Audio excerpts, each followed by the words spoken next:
about the youth in Boghood. It's about the youth in Anatole Bay. It's about the youth in Newcomb Valley or Pennant.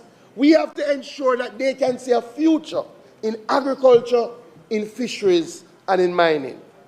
We are confident, Mr. Speaker, that if we develop our production systems to truly feed ourselves in times of rain, drought, or war, if we capitalize on the blue economy, if we develop new industries of mining, our people will be better off, our rural communities will be better off, and our country, Jamaica, will fulfill her true potential. Today I present Growing Forward, the blueprint for a better future. Mr. Speaker, a little over a year ago, the Prime Minister directed that we develop a 10-year agricultural plan for Jamaica. While the ministry has always had short-term strategic plans, a broad-based, more holistic plan that spans multiple terms and charts a transformational journey for agriculture was needed. In fact, Mr. Speaker, the opposition shared that very same viewpoint when the member from Clarendon was their spokesperson on agriculture. He advocated that we develop a holistic agricultural development plan. It is a suggestion that has been put in the Gleaner and in the Observer multiple times.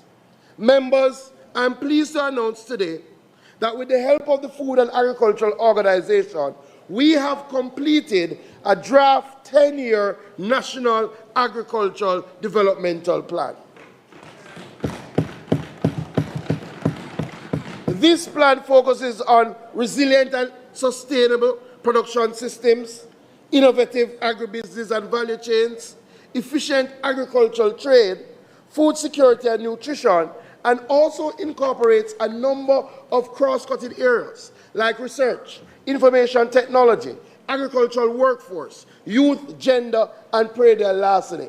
Mr. Speaker, today I am making the draft public for feedback.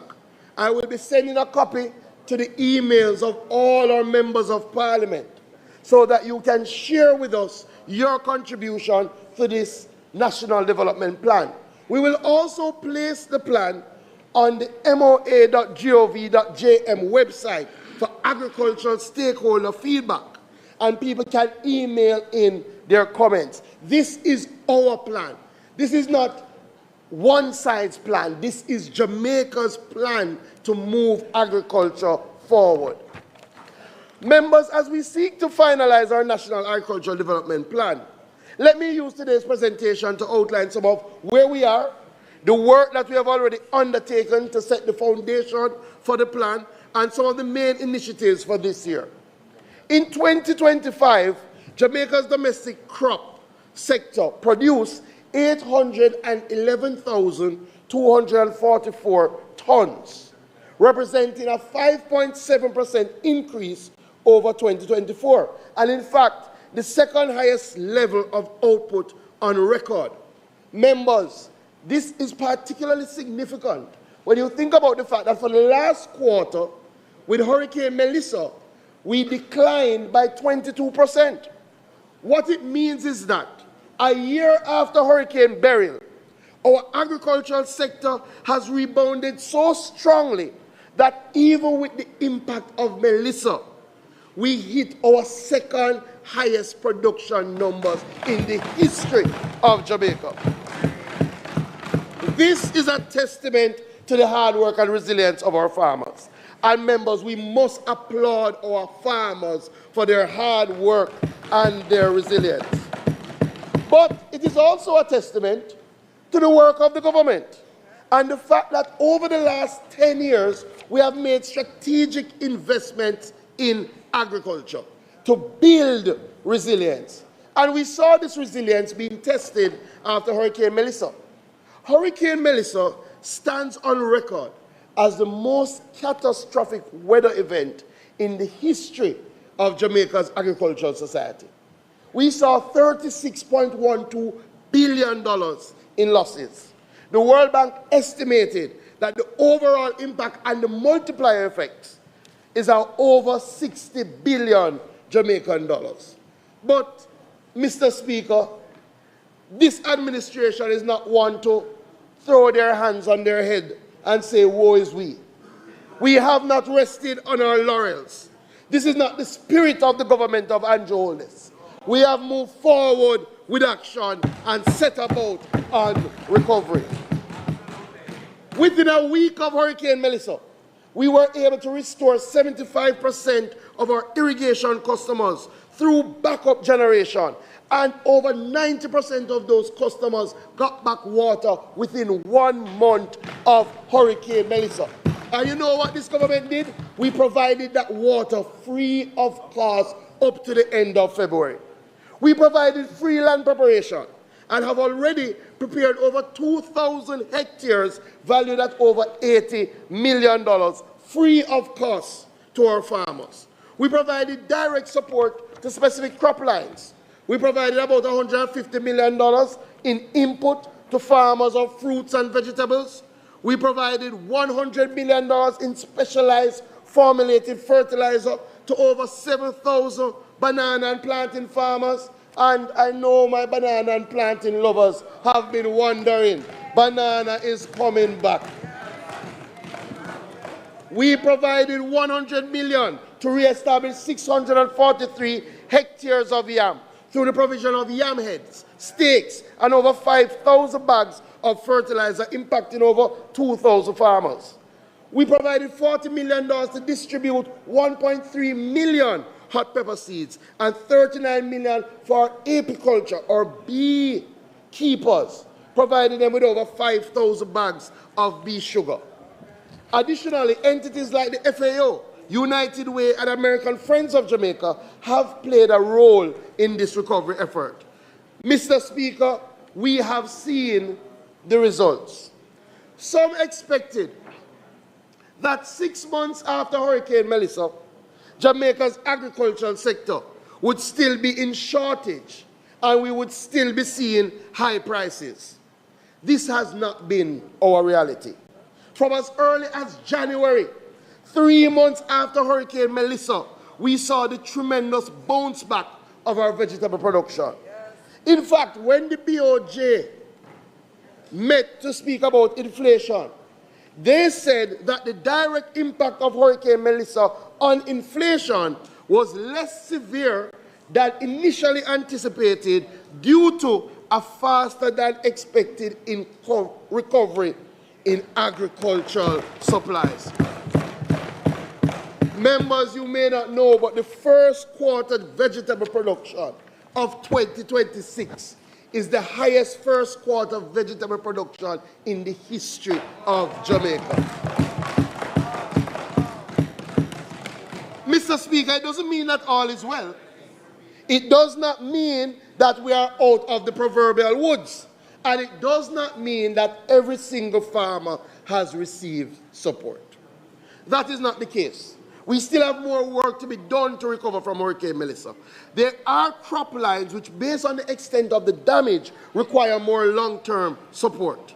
And the reality is that the recovery efforts has been hampered now by what is happening in the world, with rising input prices, supply chain disruptions, challenges around agrochemicals and fuel prices. So we understand that we have to work even harder to ensure that Jamaica can feed itself.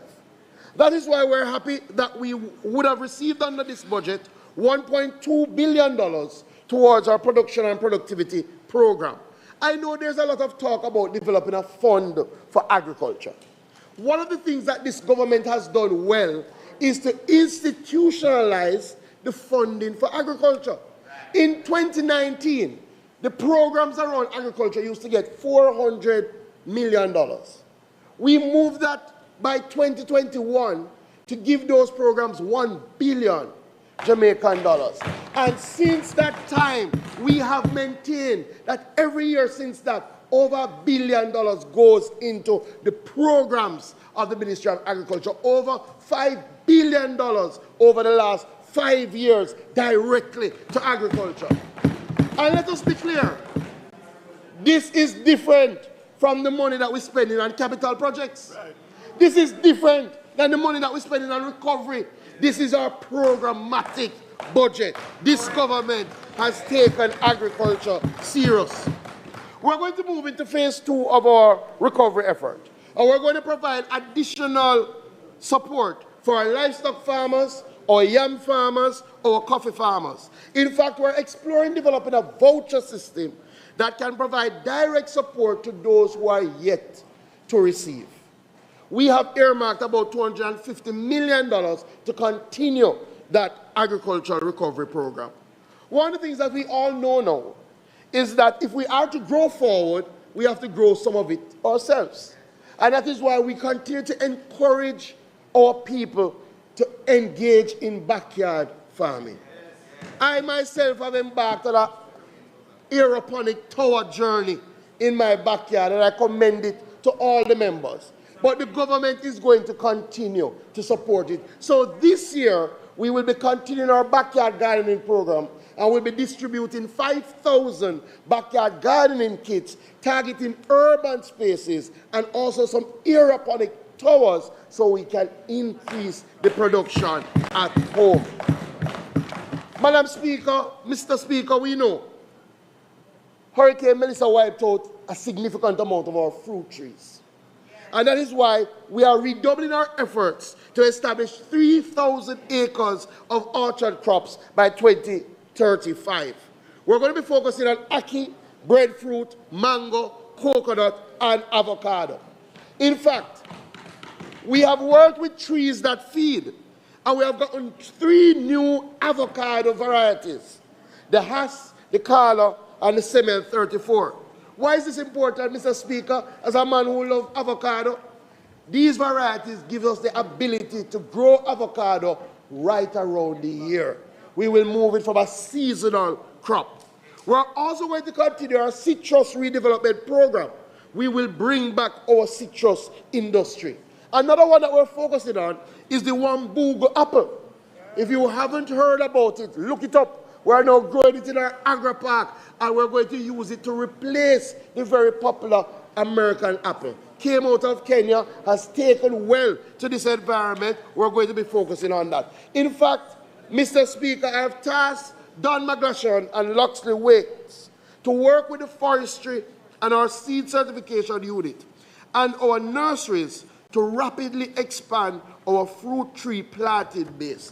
And we're starting on a drive this year that every single household in Jamaica must have at least 1 fruit tree by 2033. That is our direction. Livestock development is central to reducing our import dependency and stabilizing domestic protein supply. I am pleased to announce to the members of this House that we're in the final stages of the development of the National Livestock Policy. In fact, we expect the policy to be at the green paper by the end of Q2 in this financial year. That National Livestock Policy will modernize breeding and genetic improvement systems, will strengthen animal health, veterinary services, and biosecurity, will improve feed security and local feed production, will promote climate-resilient livestock housing and management practices, will enhance food safety, traceability, and quality standards. It's something that the member from Eastern Westmoreland, when he spoke about, when we were talking about dairy, spoke about a livestock policy. It will come to the end of the second quarter of this financial year. We will conclude the policy framework and continue to strengthen our livestock sector. We have been working with the Veterinary Services Division, and in fact, we've acquired about $70 million worth of equipment to really revitalize our genetic bank at Bodles so that we can do more artificial insemination and more embryo transfers so that we can drive especially our dairy sector. The Jamaica Dairy Development Board will be commencing phase 2 of its genetic improvement program.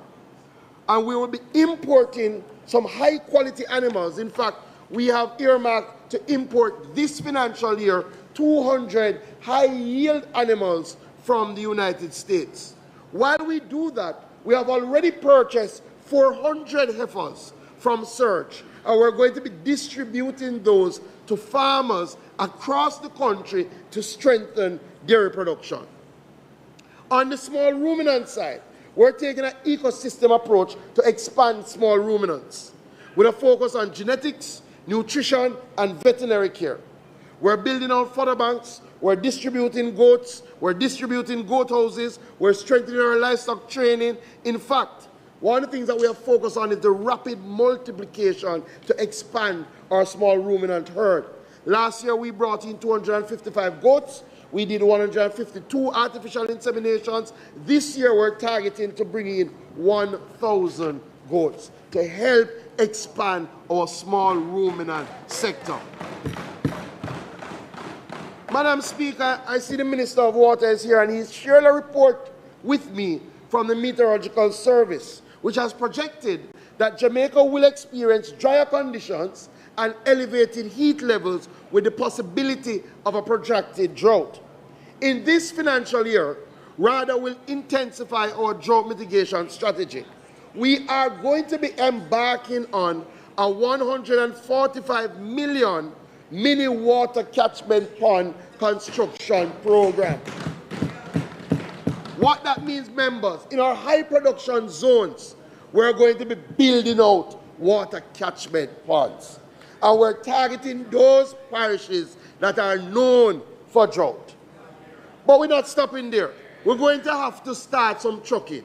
And we're going to be purchasing 2 more water trucks for the NIC to serve underserved areas. There are in some communities that you have catchment tanks already. We want to rehabilitate those catchment tanks and use them for agriculture. We're going to be distributing plastic and grass mulch because we also have to change our planting patterns so that people are keeping the moisture in the soil. And we'll be providing some drip irrigation systems and water tanks.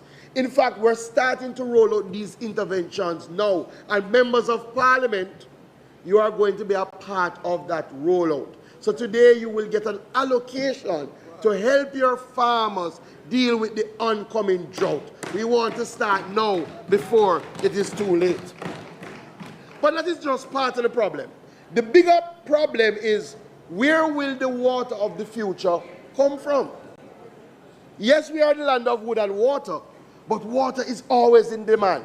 And that is why the National Irrigation System, National Irrigation Commission, will start this year to truly explore non-traditional water sources. We're going to be looking at desalination facilities to use that to provide irrigated water for our farmers. We're also going to be looking at grey water-based technologies as we drive our long-term water resilience.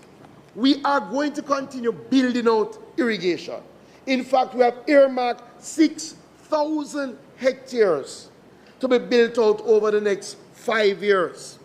This will bring our country to over 50% of arable land that has water.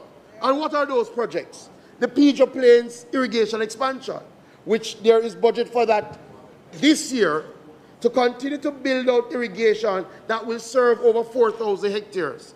And we have 4 smaller projects that will serve about 2,000 hectares. Mr. Speaker, I want to assure the farmers in Essex Valley, farmers very familiar to Member Witter and Member Bunting, that we will be turning on their irrigation supply before the end of 2026. In Amity Hall and Bridgepen, the second quarter of 2027, we will turn on that irrigation system. We are building a better Jamaica through irrigation. Let me speak a little bit about our agro-parks. You know, we made a massive step last year in Clarendon, what is that, Southwestern, where we did the Parnassus Agro-Park. 700 acres of former sugarland that we transformed into an agro-park in Clarendon.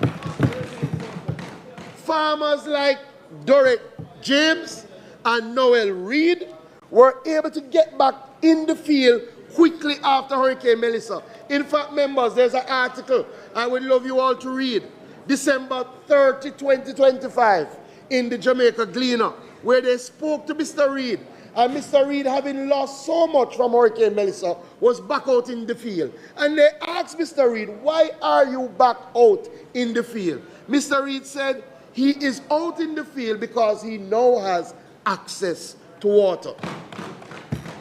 He says before he would lose 50% of his profits due to lack of water access. He can now guarantee, these are his words, 100% return on his investment because water is accessible on his farm. This is how you build a better Jamaica and grow forward.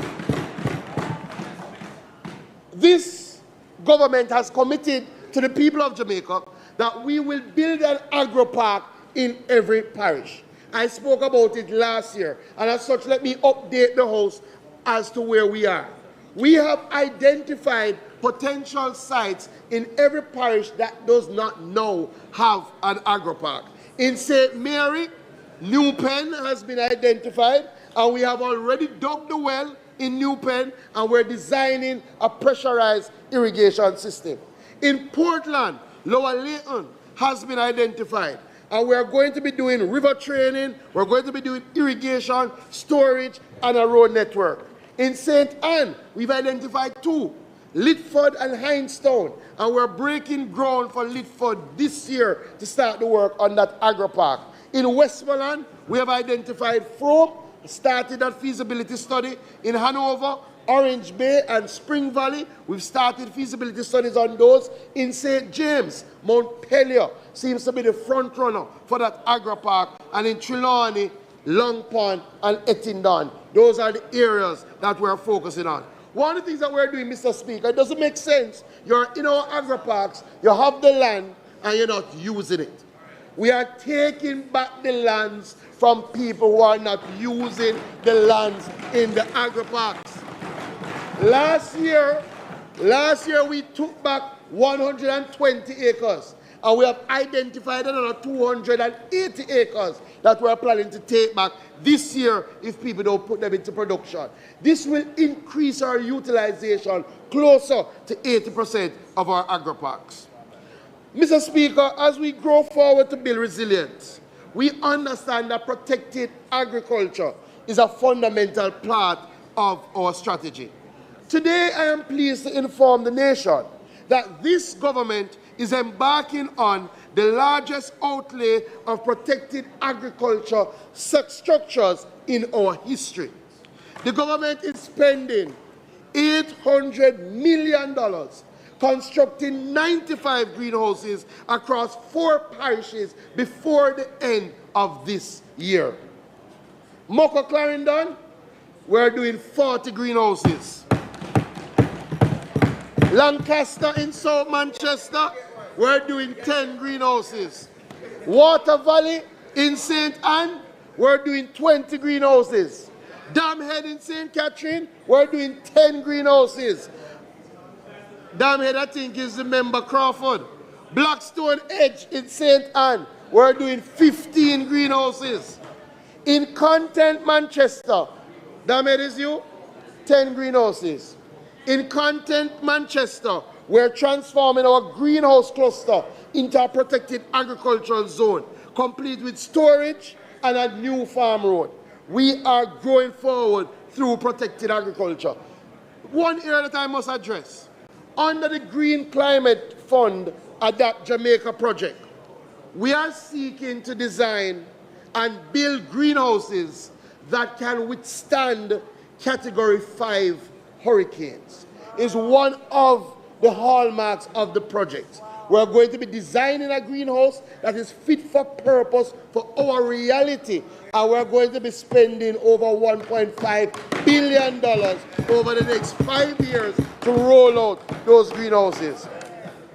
Madam Speaker, the uncertainty in today's world commands that we search for more local inputs, prioritize the growing systems which focus on local methodologies, and healthy and more sustainable outcomes. Organic farming is a major part of the solution. Through the Jamaica Soil Regeneration and Fertility Improvement Project, the ministry has provided $50 million to the organic sector. Last year alone, we trained over 1,380 persons in soil management strategies across all 14 parishes. This project is now slated to move into its final phase, focusing on conducting research, using soil water management strategies to increase organic crop production. Members, we are developing a national organic agriculture policy. This will establish a framework to consistently support our organic farmers.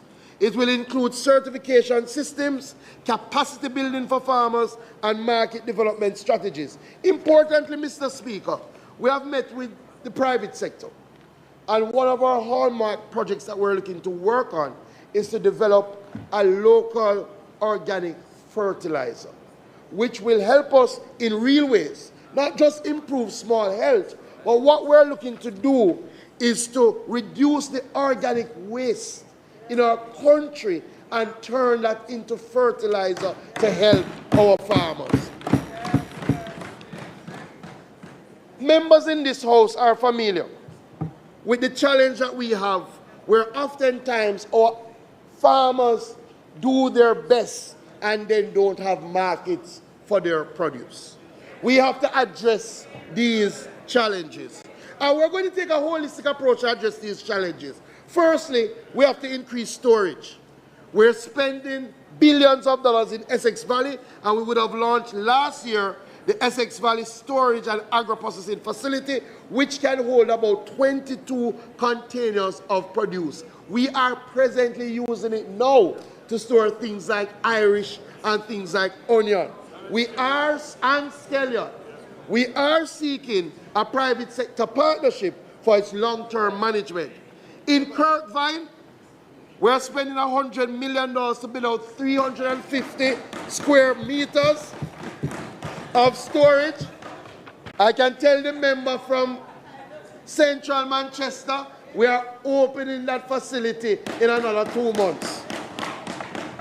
The member from Northeast Manchester will be happy to know that we're spending $300 million on Coleyville, where we are rehabilitating 2,600 cubic meters of cold storage. The Flaggerman Cold Storage Facility was established last year, and we're going to put it into operation the end of this month. I am pleased to announce that this financial year, we will be establishing 3 semi-industrial onion dryers across our main onion areas: St. Thomas, St. Catherine, St. Elizabeth. This will reduce onion loss, wastage, and support the extended supply of onion. Listen to what I said. Don't watch up there, sir. We have earmarked $80 billion for that activity. That is just one area. The other area is agro-processing. We have to do more value added. And that's why we have to help our businesses to invest in agriculture. And some of them are investing, and they should be recognized. You can't call all of them, but I want to commend the Caribbean Broilers Group, who just announced that they're going to be putting $1 billion in agriculture over the next 12 months to build out egg and pork production. And they're going to, for the first time in their history, take on contract egg farmers. That's a major step.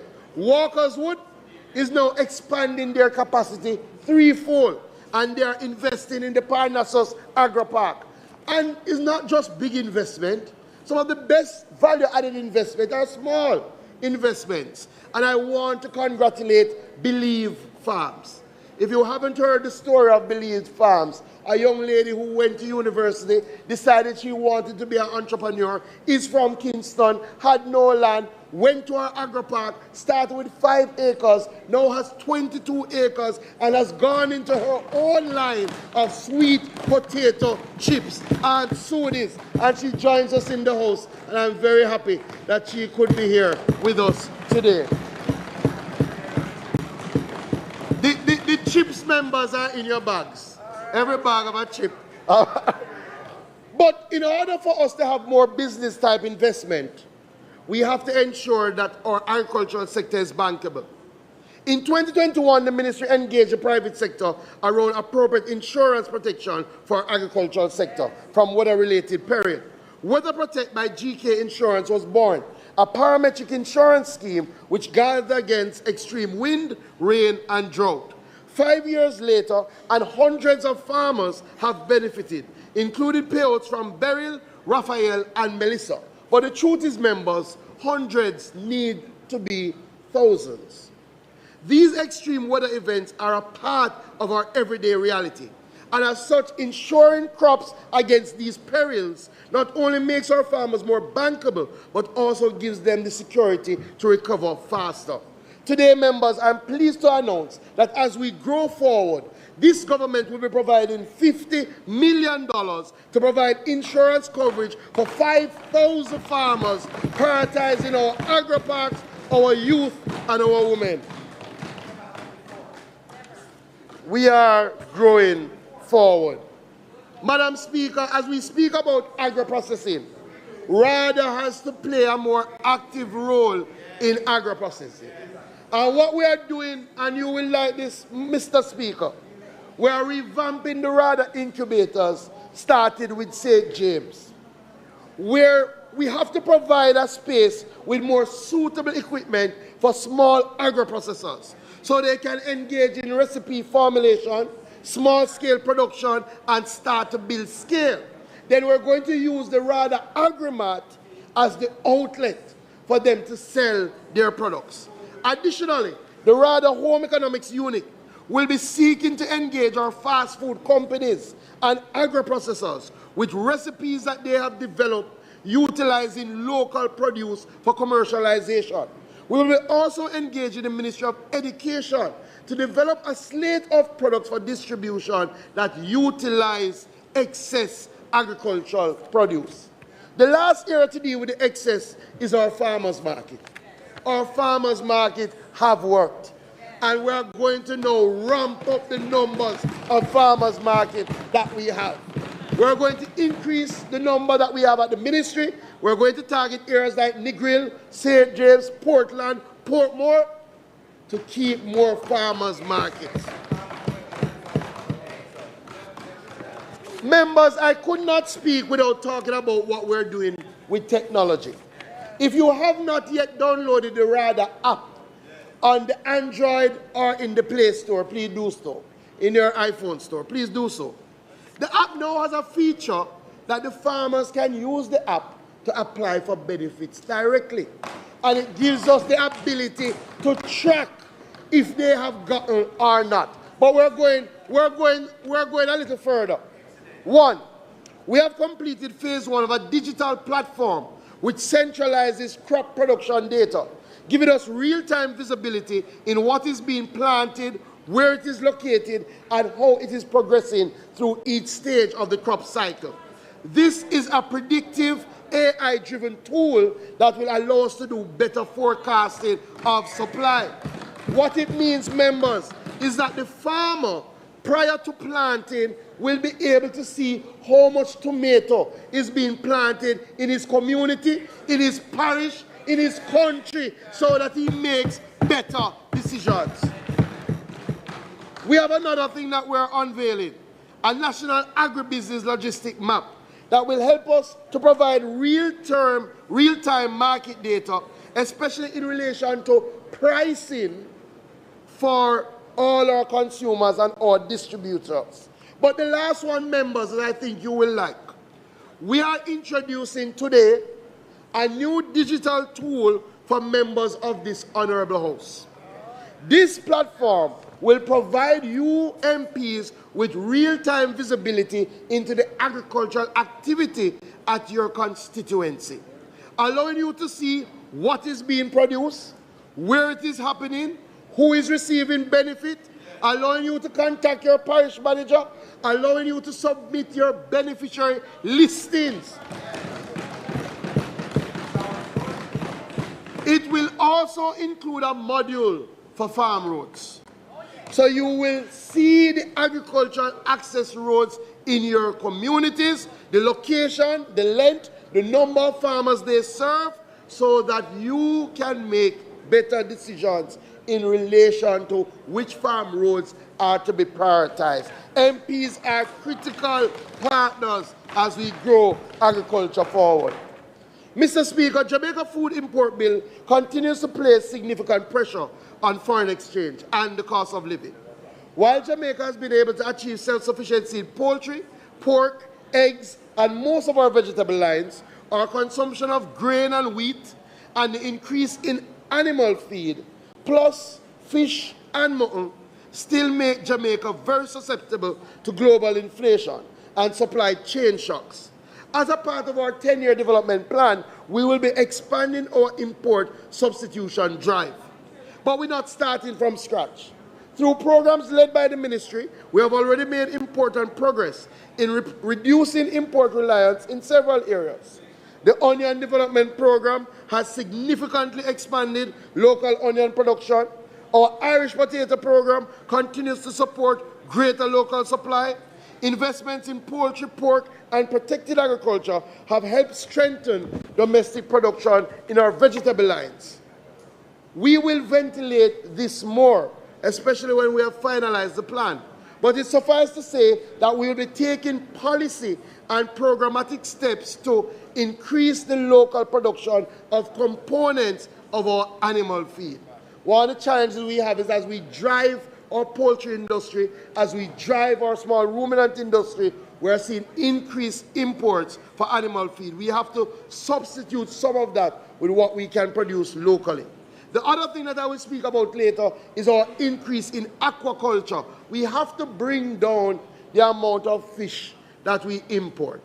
Now, a lot of it is saltfish, but we also import a lot of other types of fish, like snapper, bangameri. We have to drive that down. I'll speak about it. The other thing that we're going after is to reduce our mutton importation, whether through policy or as we expand the herd size. We believe we can ramp up our small ruminant herd to treat with our mutton needs. Mr. Speaker, the ministry understands that for farmers, reliable road infrastructure is not a luxury. It is a necessity. Under the Farm Road Rehabilitation Program, we have made significant strides in strengthening this foundation. The ministry allocated last year $900 million for our Farm Road Program. And we were able to rehabilitate over 50 roads across 25 constituencies, impacting thousands of farmers.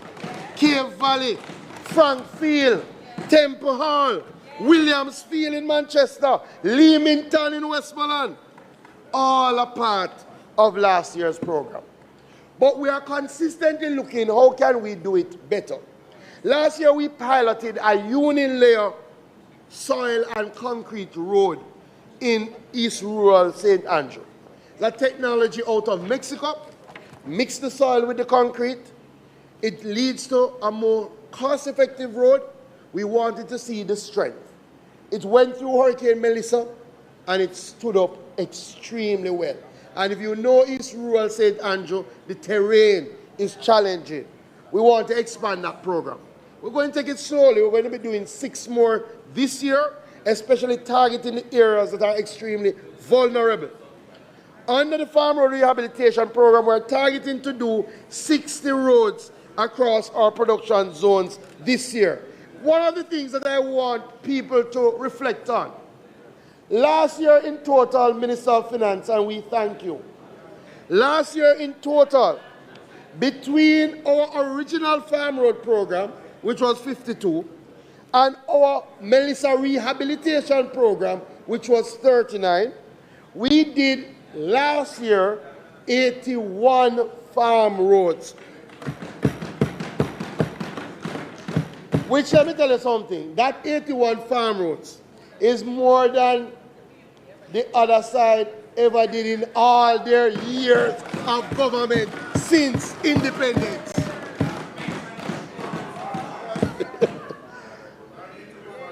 We have to fact check that one for me. Let me talk quickly about research. because we are embarking on the most extensive infrastructure pipeline for our research centers in the history of Jamaica. This year we have over 40 individual projects to strengthen our research infrastructure. We have allocated $950 million, and we will do projects including the continuation of the construction of a new piggery at Borders. We're doing 2 new small ruminant houses at Borders. We're doing some work at Mount Pelia Research Station. We're constructing a brand new goat house at the Hounslow Research Station. We're also commencing repairs to the internal farm road network at the Orange River Research Station, and to strengthen that nursery, which is the primary nursery in the Caribbean for exotic fruit plants. We're going to be procuring multiple farm equipments for Borders and Orange River. Madam Speaker, as labour becomes more challenging to our small farmers, we're moving to put more equipment at the fingertips of our farmers. In fact, members, we are providing more equipment for RADA in 1 year than the other side did in 18 years.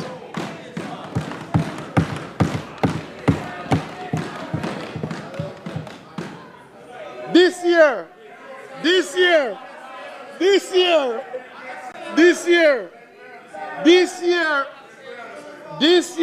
between our Hills to Ocean project, between our own budget, between our recovery budget, we have provided RADA with 10 rubber wheel tractors, 18 walk behind tractors. You know, let me start over. This year,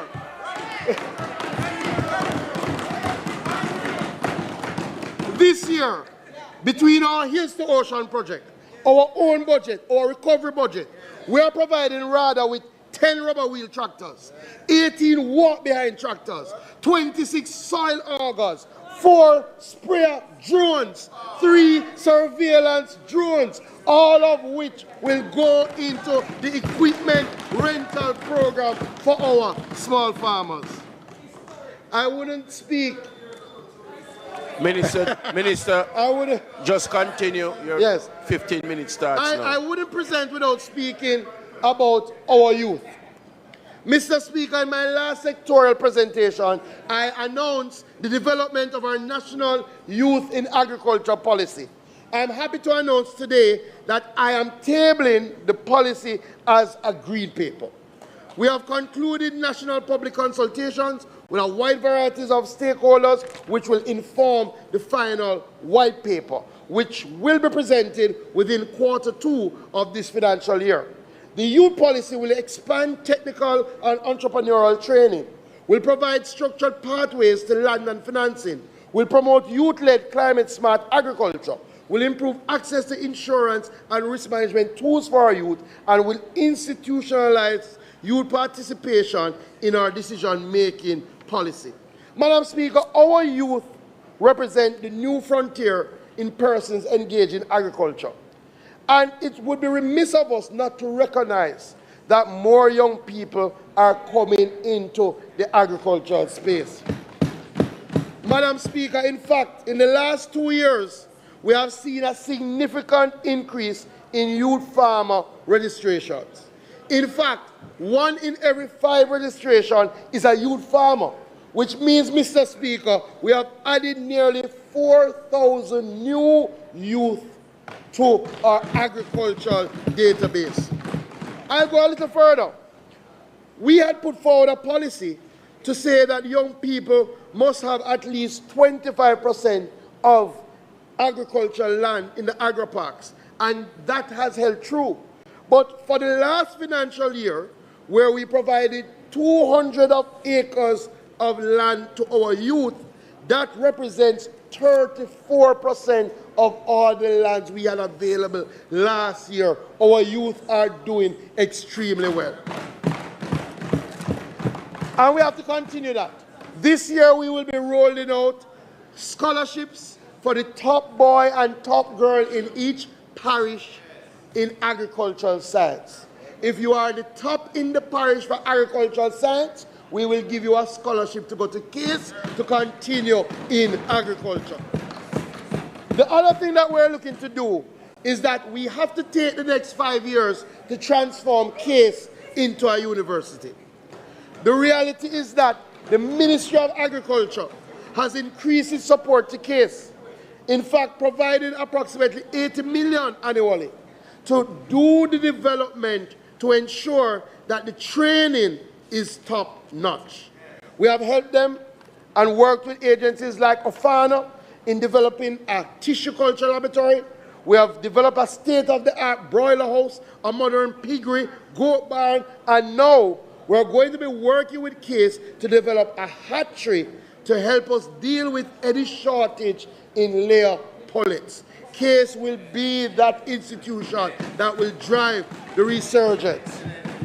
Already, and I know Member Montague, already Case has entered into partnership with Tuskegee University to provide 6 of their students who will not just train at Case, but they will finish their training at Tuskegee University through a partnership that we have developed. Let me say a little bit about Preda Larceny. Last year we committed that the police will be establishing the Agricultural Protection Branch to enhance this government's fight against agricultural theft. So said, so done. In June of last year, the branch started out with 65 police officers across multiple divisions. Now, Minister of National Security, with your support and the Commissioner, the branch now has 115 officers. And we have already started to see the real impact in the fight against Preda Larceny. We moved from 115 arrests in 2024 to 642 arrests last year, a whopping 400% increase. In 2024, we seized 30 vehicles. Last year, we seized 162 vehicles under the work of the Agricultural Protection Branch. But probably one of the best statistics. In 2024, only 18 persons were convicted for Preda Larceny related offenses. Last year, 145 people were convicted for Preda Larceny offenses. Mr. Speaker, we have had some delays as the technical team finalizes the regulations for agricultural wardens. I know some of the young people now are at home, frustrated, having been interviewed and done their tests, and they're ready to start training. I apologize for the delay and urge the technical teams at the Ministry of National Security and the MOA and the JCF to resolve this matter within the next 3 weeks so we can start training by June to have our agricultural wardens by December. Madam Speaker, fisheries remains critical to Jamaica's food security and agricultural development. Our fisher folk are among the most resilient, operating at the front line of climate vulnerability while continuing to supply our nation with seafood. First, we must commend our fishers. A number of them took heed to our warnings and brought in their boats for Hurricane Melissa, and we never saw a lot of loss of life. Nevertheless, they suffered tremendous damage, over $5 billion in damage. Despite this, our fishers have shown tremendous resilience. We have to move now from recovery to rebuilding. Madam Speaker, Mr. Speaker, to ensure the future of our fisheries sector, we have to prioritize aquaculture. This year, we will complete our 5 million fry per annum capacity recirculating aquaculture system. We had some construction setbacks, especially with Hurricane Melissa, but we have gotten the budgetary allocation of about 200 million to complete this project. This will bring our national capacity to 13 million fry per annum. This will drive our freshwater fish sector. But we are going a bit further. Last year, Mr. Speaker, we developed our first freshwater prawn commercial facility at Twickenham Park. And we produced over 386 147,000 post-larvae of those freshwater prawns. And we have issued already 147,000 to 12 commercial and 32 backyard fish farmers. We are going to be driving prawn production in Jamaica. The other thing that we have done with the help of the FAO is that in Bowden and St. Thomas, we have established for the first time in the English-speaking Caribbean cage culture, where we are growing snappers in cages in the sea out in Bowden. This is what happens all over the world to drive your production of seafood. The pilot has worked, and now we're looking for commercial partners to drive that process. We know that conservation, member from Northeast St. Anne, is critical to our marine ecosystem. Our sanctuaries have worked and now safeguard 11,000 hectares of critical marine habitat. I'm pleased to announce that we will declare 2 new sanctuaries this year in Alligator Pond and Salt Marsh, which will cover 12,250 hectares of marine ecosystem. Mr. Speaker, we continue. Madam Speaker, so good to see you. We continue to drive the blue economy. We will focus on CMOS. Over the last 3 years, we have trained 200 fishers in CMOS husbandry, and the NFA anticipates that the commercial CMOS production will increase threefold from 1,400 kilograms in 2025 to 5,000 kilograms by 2027. We have trained over 320 fishers in pelagic fishing, and our next step is now to build out the cold chain resources for them. So when they go out and catch the marlin, catch the mahi-mahi, they have the facilities to keep that cold and supply it to our market. We're continuing to drive oyster production. And in fact, a very sad story, because we had a really good group, 2 groups in Westmoreland and Hanover that had 8 racks holding over 4,500 dozen oysters ready for harvest, and they lost all of that in Hurricane Melissa. Nonetheless, we are going to help them to build it back. We have allocated over $1 million to rebuild their oyster farms and to restore their oyster collection systems. This will help 48 oyster farmers. You know, one of the things that we have done, we have moved the registration and licensing system for fishers to an online system, something called IRIFINS. It used to take, when I became minister, about 5 months for a fisher to get their renewal or their fishing license. It now takes the maximum 5 days. That is how this government has moved. But we've seen some good returns. When I became minister, the renewals were only 20%. Now that we've made it easier, we are up to 50% of our fishers doing their renewals. And outside of that, compliance. When the Coast Guard went out, they weren't finding a lot of people with their fisher's license. Now, what they have told us, 78% of the people they interact with have a fishing license. We're moving in the right direction. Madam Speaker, I'm pleased to announce today that we're making a fundamental change in fisheries enforcement. Come September, through a memorandum of understanding that we're signing with the TAJ and the Ministry of National Security in July, we are going to be joining the information management system of the TAJ and the MNS. What does this mean? It means that when enforcement officers stop our fishers, instead of sending them to court, they can issue them with a ticket, they can pay their ticket, and they can continue to do what they are doing. So we're going to be bringing in some of the offenses under the system. like failing to report a fishing vessel that is lost, failing to store fishing gear, failing to comply with a lawful inquiry, leaving or depositing, all of these things that are already in the law, we're going to make them a ticketable offense so that the fisherman doesn't have to waste the time. We don't want them to break the law. But with these offenses, they can pay the ticket, save some time, and move on. We plan to launch this in September of this year. However, as tickets go, if you fail to honor the ticket, then you will have to make your way to court. We have started our new spiny lobster regulations.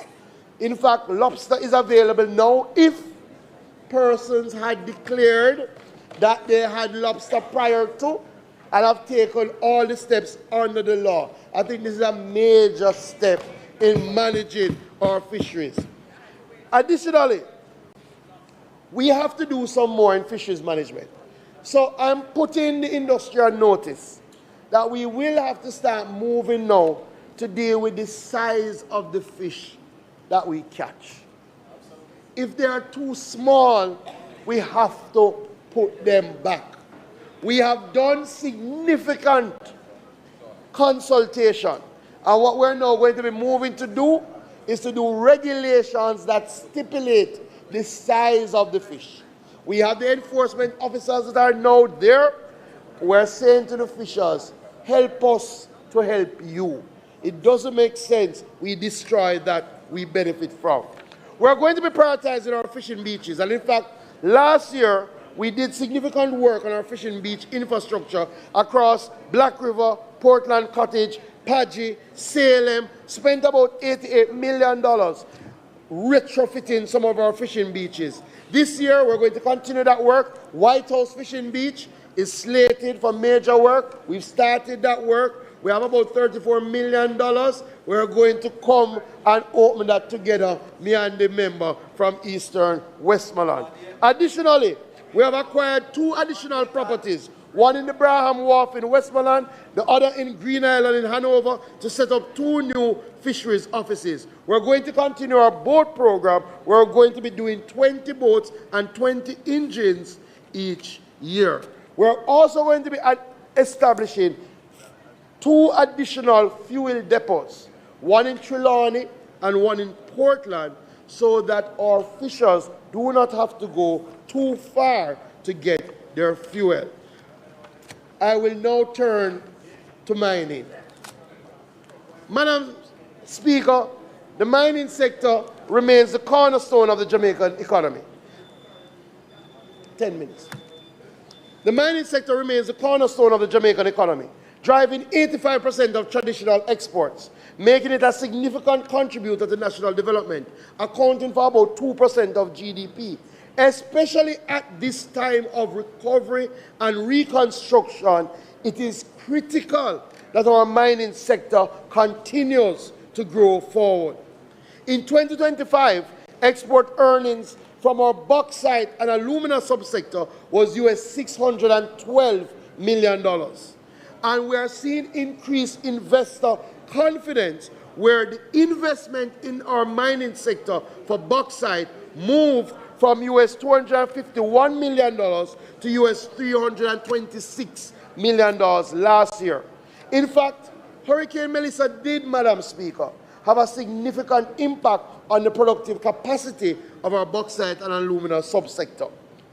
Operational disruptions, infrastructure challenges, but our companies continue to invest. Windalco has completed their haulage road in St. Anne, which opened up access to increased qualities of high-quality ore. They invested about $29 million. Atlantic Alumina has entered into a strategic partnership worth $450 million in relation to Gramercy in Louisiana. And this signals a significant shift in the industry for us here at Discovery Bauxite. They are investing $45 million this year to construct new haulage road, upgrade their maintenance upgrades, and purchase heavy-duty equipment. Last year, I appointed a review committee chaired by the Honorable Wesley Hughes to look at our management arrangements with Discovery Bauxite. We will be forwarding those recommendations to Cabinet, and then we will advise the House of our next steps. Century Aluminum has invested approximately $80 million in capital upgrades at Jamaica Refinery, including the installation of a new turbine generator to improve energy self-sufficiency, which should be open the end of May. Madam Speaker, a delegation from my ministry, along with I, will travel to China in June for direct discussions with GISCO. We are seeking a definitive response regarding the reopening of Alpat and the future direction of its operations. This is a matter of significant importance to the mining sector, and more importantly to the people and communities of St. Elizabeth and to the country as a whole. We have to take a definitive decision about the future of GISCO this year.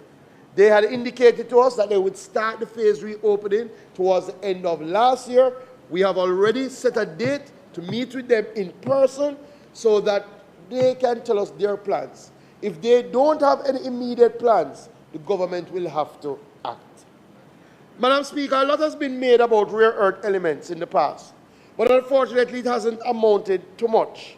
More than a decade ago, Japan's Nippon Light Metal, working with the Jamaica Bauxite Institute, found that our bauxite residue, or red mud, contains rare earth element concentrations that test at roughly 25 times those found in the upper continental crust.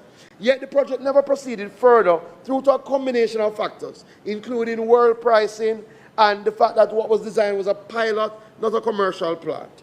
There is renewed drive to capitalize on our red mud, Jamaican red mud. Members, it is worth indicating that our Mining Act does maintain that where someone has a license for one mineral but finds another, he is under a duty to report it and to pay royalty. I am of the view that that legal position persists, whether the red mud is here in Jamaica or is in Louisiana. I have asked the Attorney General to opine on the subject, and I have instructed the legal team to make the requisite changes to the Mining Act to make that position beyond doubt. The JBI is now in advanced discussions with the local license holder towards expanding the pilot plant into a full commercial plant. A 2-year process and investment will begin for that this year. A robust sampling program has been executed, and we look forward to a formal signing. I've also instructed the team to finalize the fiscal regime around the production of rare earth elements. Madam Speaker, 70% of our industrial mineral subsector is absorbed locally. It is the foundation of our construction industry, accounting for over 80%, 85% of the cement used. In 2025, production of quarry materials increased significantly to approximately 5.9 million tons from 3.7 million tons in 2024, reflecting a strong demand for infrastructure and construction activities. With the rebuilding, this is going to increase. We are going to continue to ensure that the revenues from non-bauxite mineral operations are collected efficiently and expeditiously, while we continue to encourage investors to move from just mall production and to go into value added. Jamaica has high purity limestone that is using things like antacids, using things like toothpaste. We are seeking investors to establish a factory right here at home. We have long wondered if Jamaica has gold. We have long wondered if Jamaica has copper. We have seen some significant partnerships over the last year, including Freeport-McMoran, one of the biggest copper companies in the world, partnering with C3 Metals, and they are spending $75 million to explore for copper. Barrick Mining, who has partnered with Geophysics to expend $20 million to explore for gold. Madam Speaker, having met with these companies, they have already indicated promising results.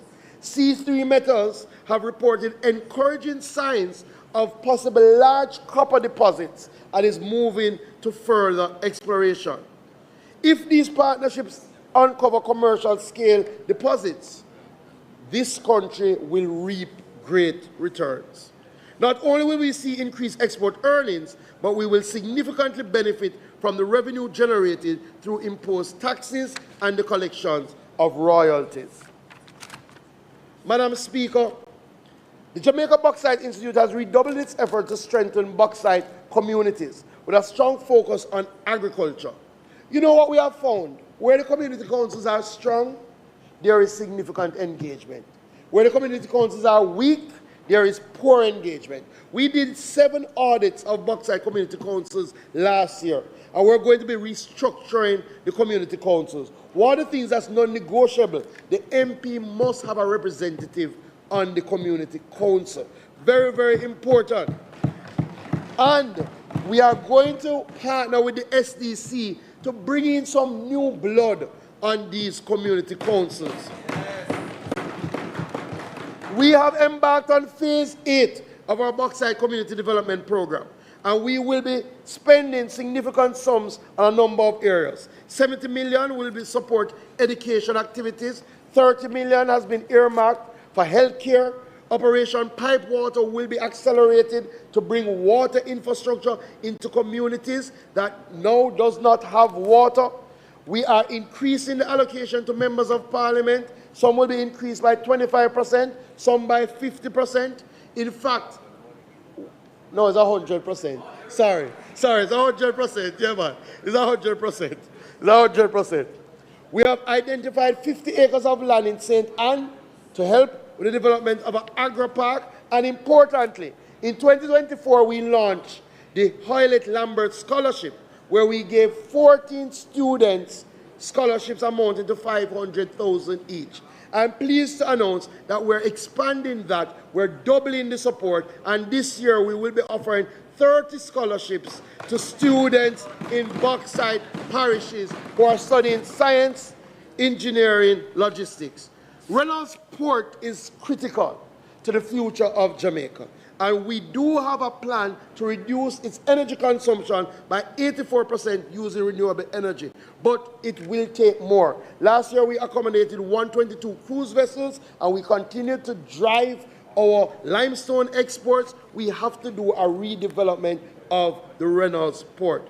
We do earthquake, and I will speak more about that in the press conference tomorrow. So let me close by saying, one thing that should now be clear to this honorable House and the people of Jamaica: mining, agriculture, and fisheries are not standing still. They are not retreating. They are not surrendering from the pressures before them. Over the last year, we faced hurricanes, drought, global instability, rising costs, supply chain disruptions. We have seen farms destroyed, fishing beaches damaged, operations disrupted. But even in the middle of these challenges, Madam Speaker, our farmers have returned to our fields, our fishers have returned to the sea, our miners have continued to power this national development. Madam Speaker, may God continue to bless our farmers, our fishers, our miners, and the people of Jamaica. I thank you.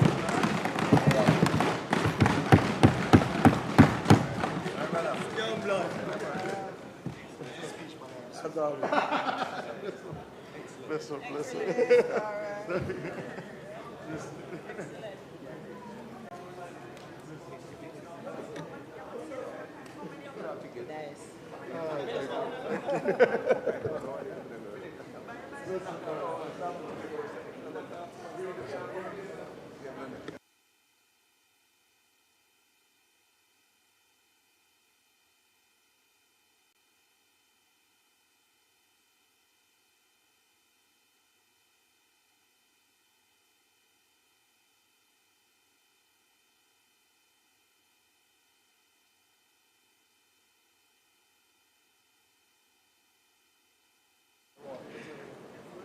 Madam Speaker, I want to extend our congratulations on the Minister of Agriculture for what was a very full and detailed speech of achievements and accomplishments for the people of Jamaica and the agricultural sector. We'll now move to the Member of Parliament for Manchester North Western, who I have been advised is aware of the time that he has been allocated. Thank you, Madam Speaker.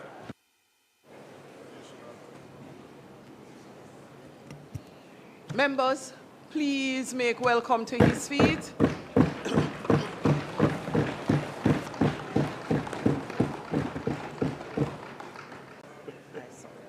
Make welcome to his feet.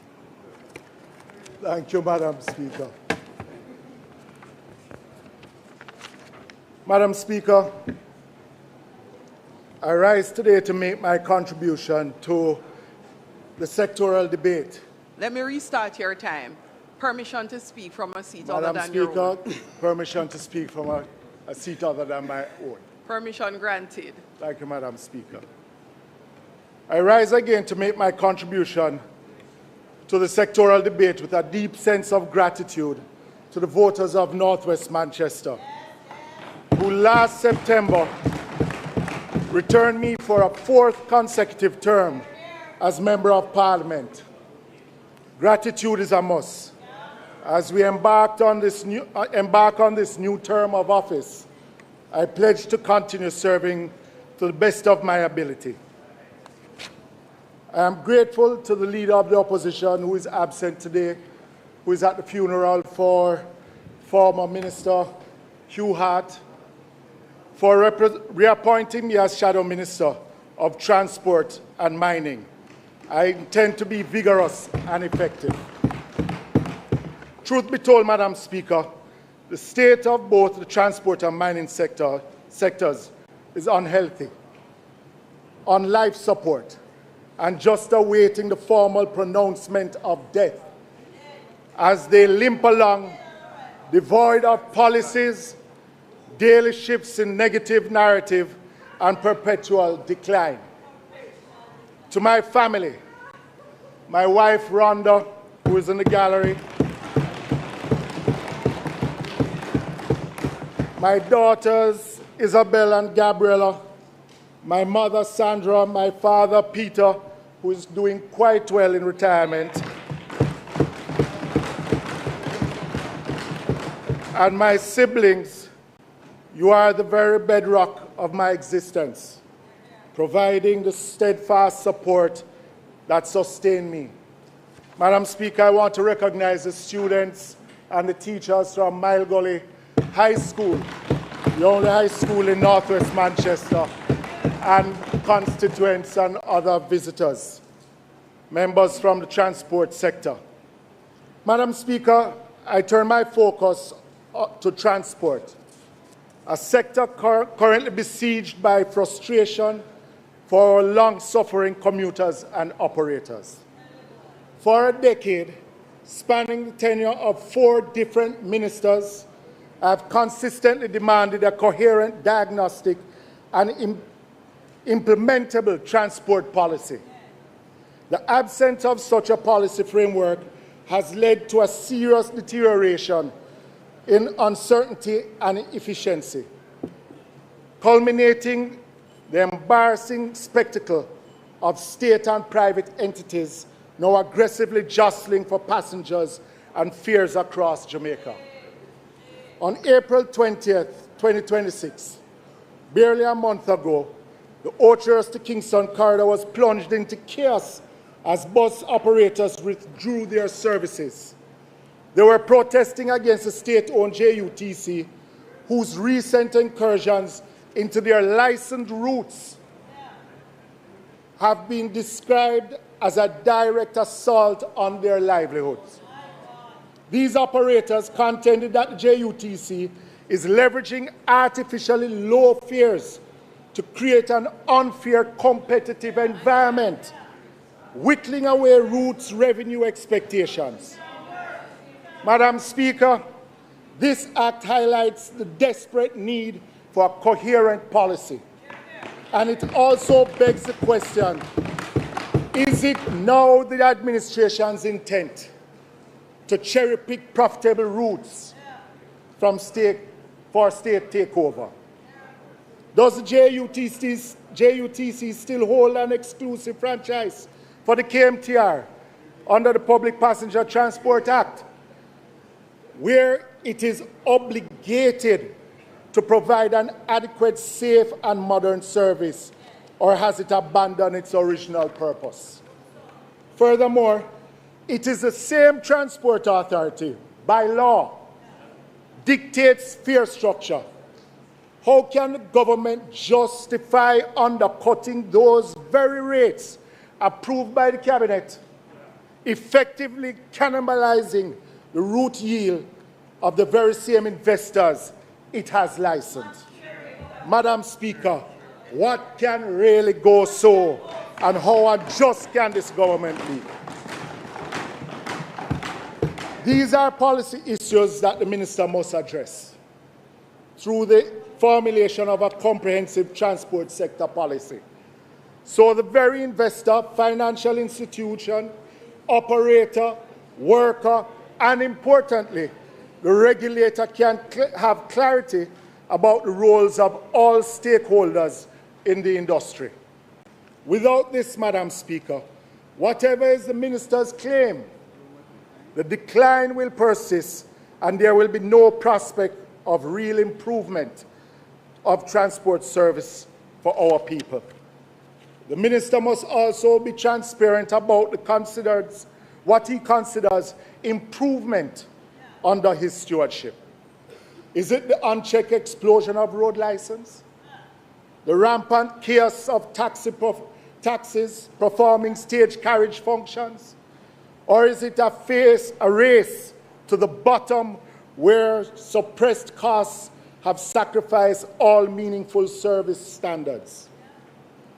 I will leave it to Jamaica to determine whether this minister and the administration he serves have improved the transport sector or just making sweet-sounding announcements without real action or real improvements. Madam Speaker, let us all turn our attention to the JUTC.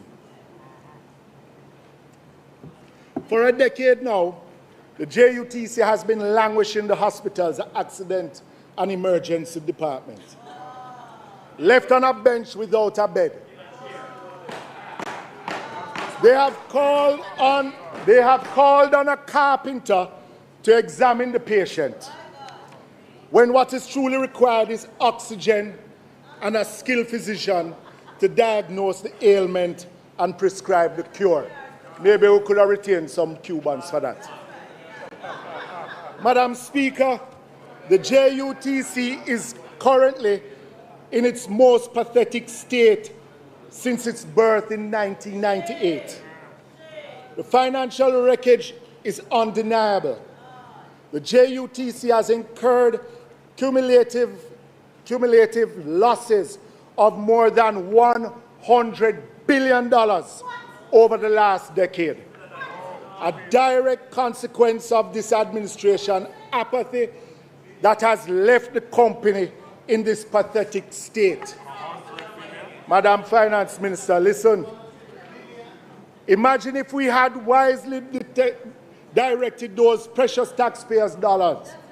Our nation would today boast a truly world-class transport network.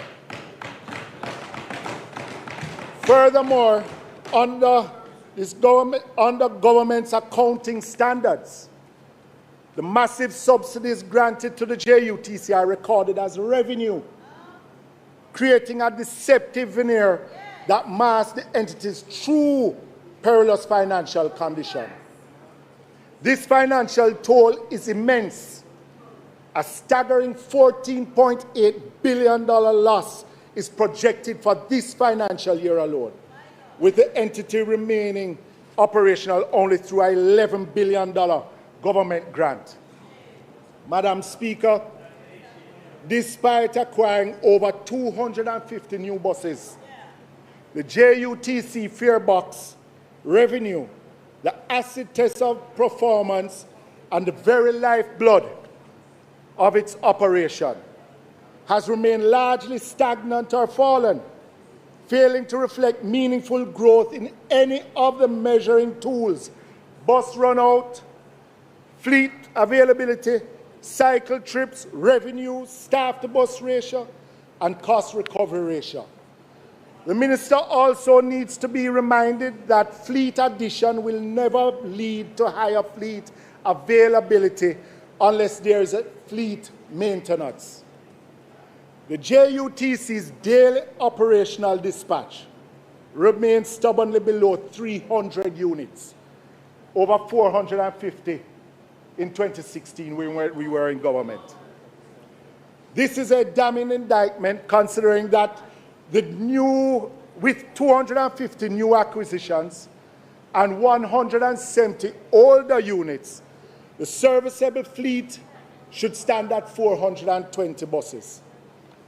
To illustrate the gravity of the crisis, Madam Speaker, yesterday, May 12, 2026, a mere 221 buses were deployed from all 3 JUTC depots to service the approximately 80 routes across the island.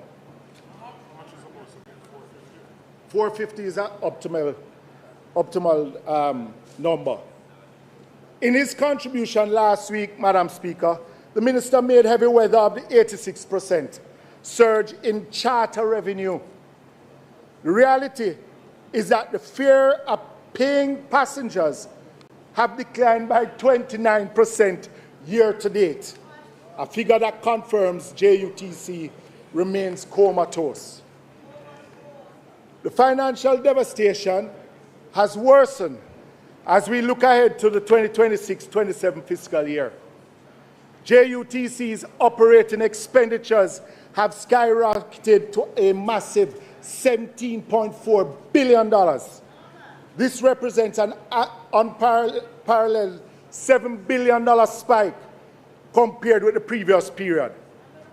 Even as fare box and charter collections, the company lifeblood, very lifeblood, remains stubbornly stagnant and anemic at a mere $2.6 billion. 2024-25, it was $1.5 billion. 25-26 is estimated at $1.7 billion. This catastrophic outcome, with a paltry 16.6% cost recovery ratio. So out of every $100, it's only $16 that them basically hold on to. The catastrophic outcome, with a paltry 16.6% cost recovery ratio. In 2016, Madam Finance Minister, it was 60%. Is destined to be regarded as one of the JUTC's most pathetic performances.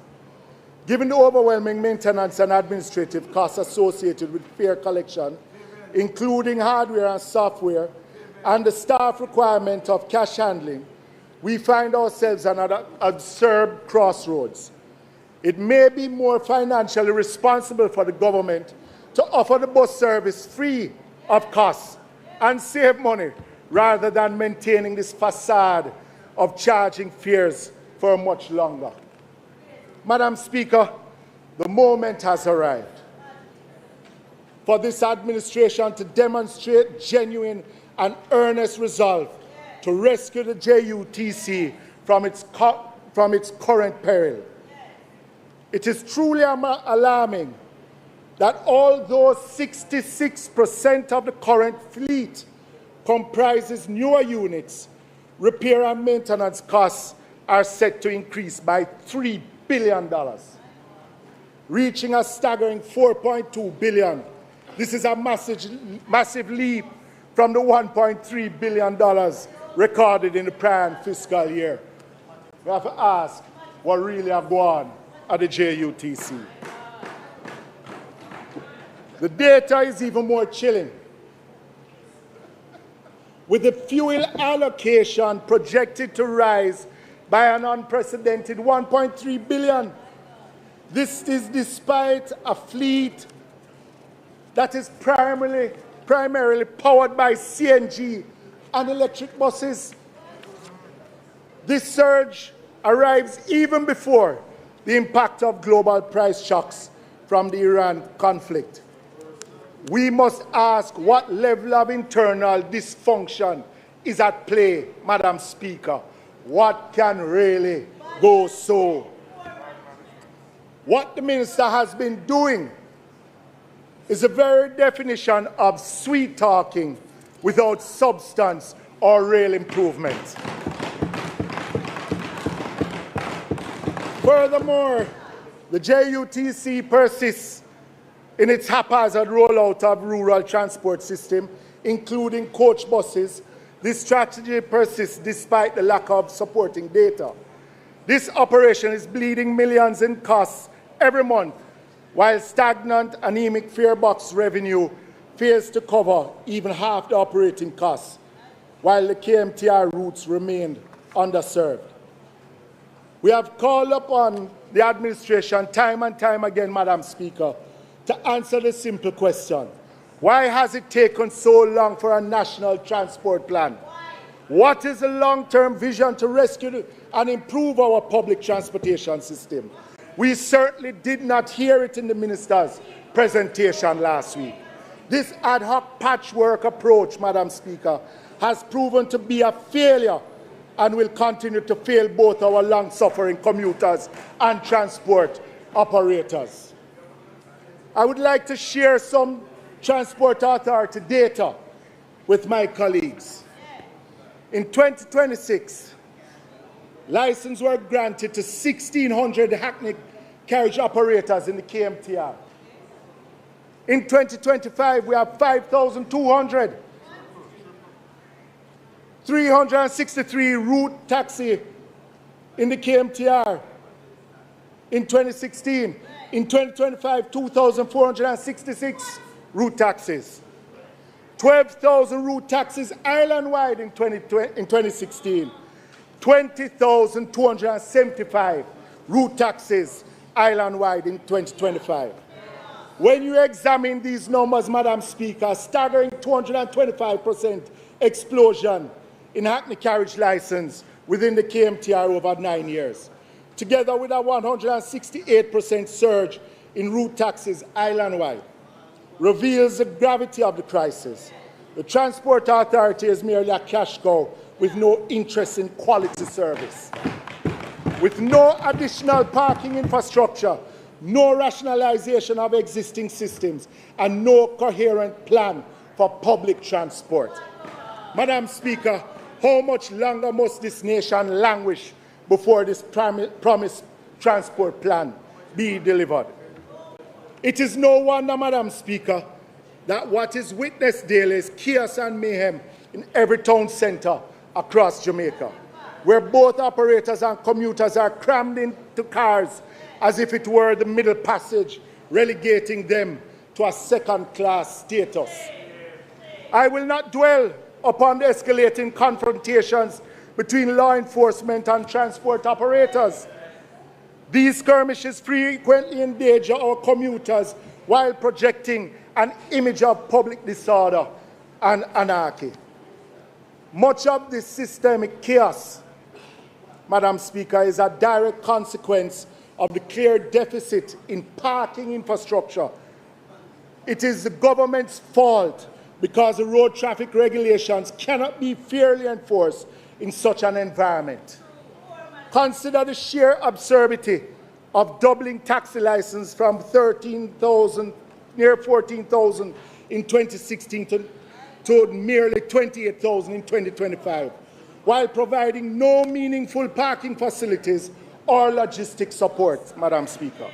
This is the very height of governmental negligence, a move that effectively mandates the congestion and systemic indiscipline now choking every town centre across the nation. And before the mischief from members on that side, Madam Speaker, I am not an advocate for indiscipline in the public transport sector, but we must recognize some of the contributory factors that causes it. For several years, Madam Speaker, we have been promised the tabling of legislation to amend the Transport Authority Act. Yet we are still waiting.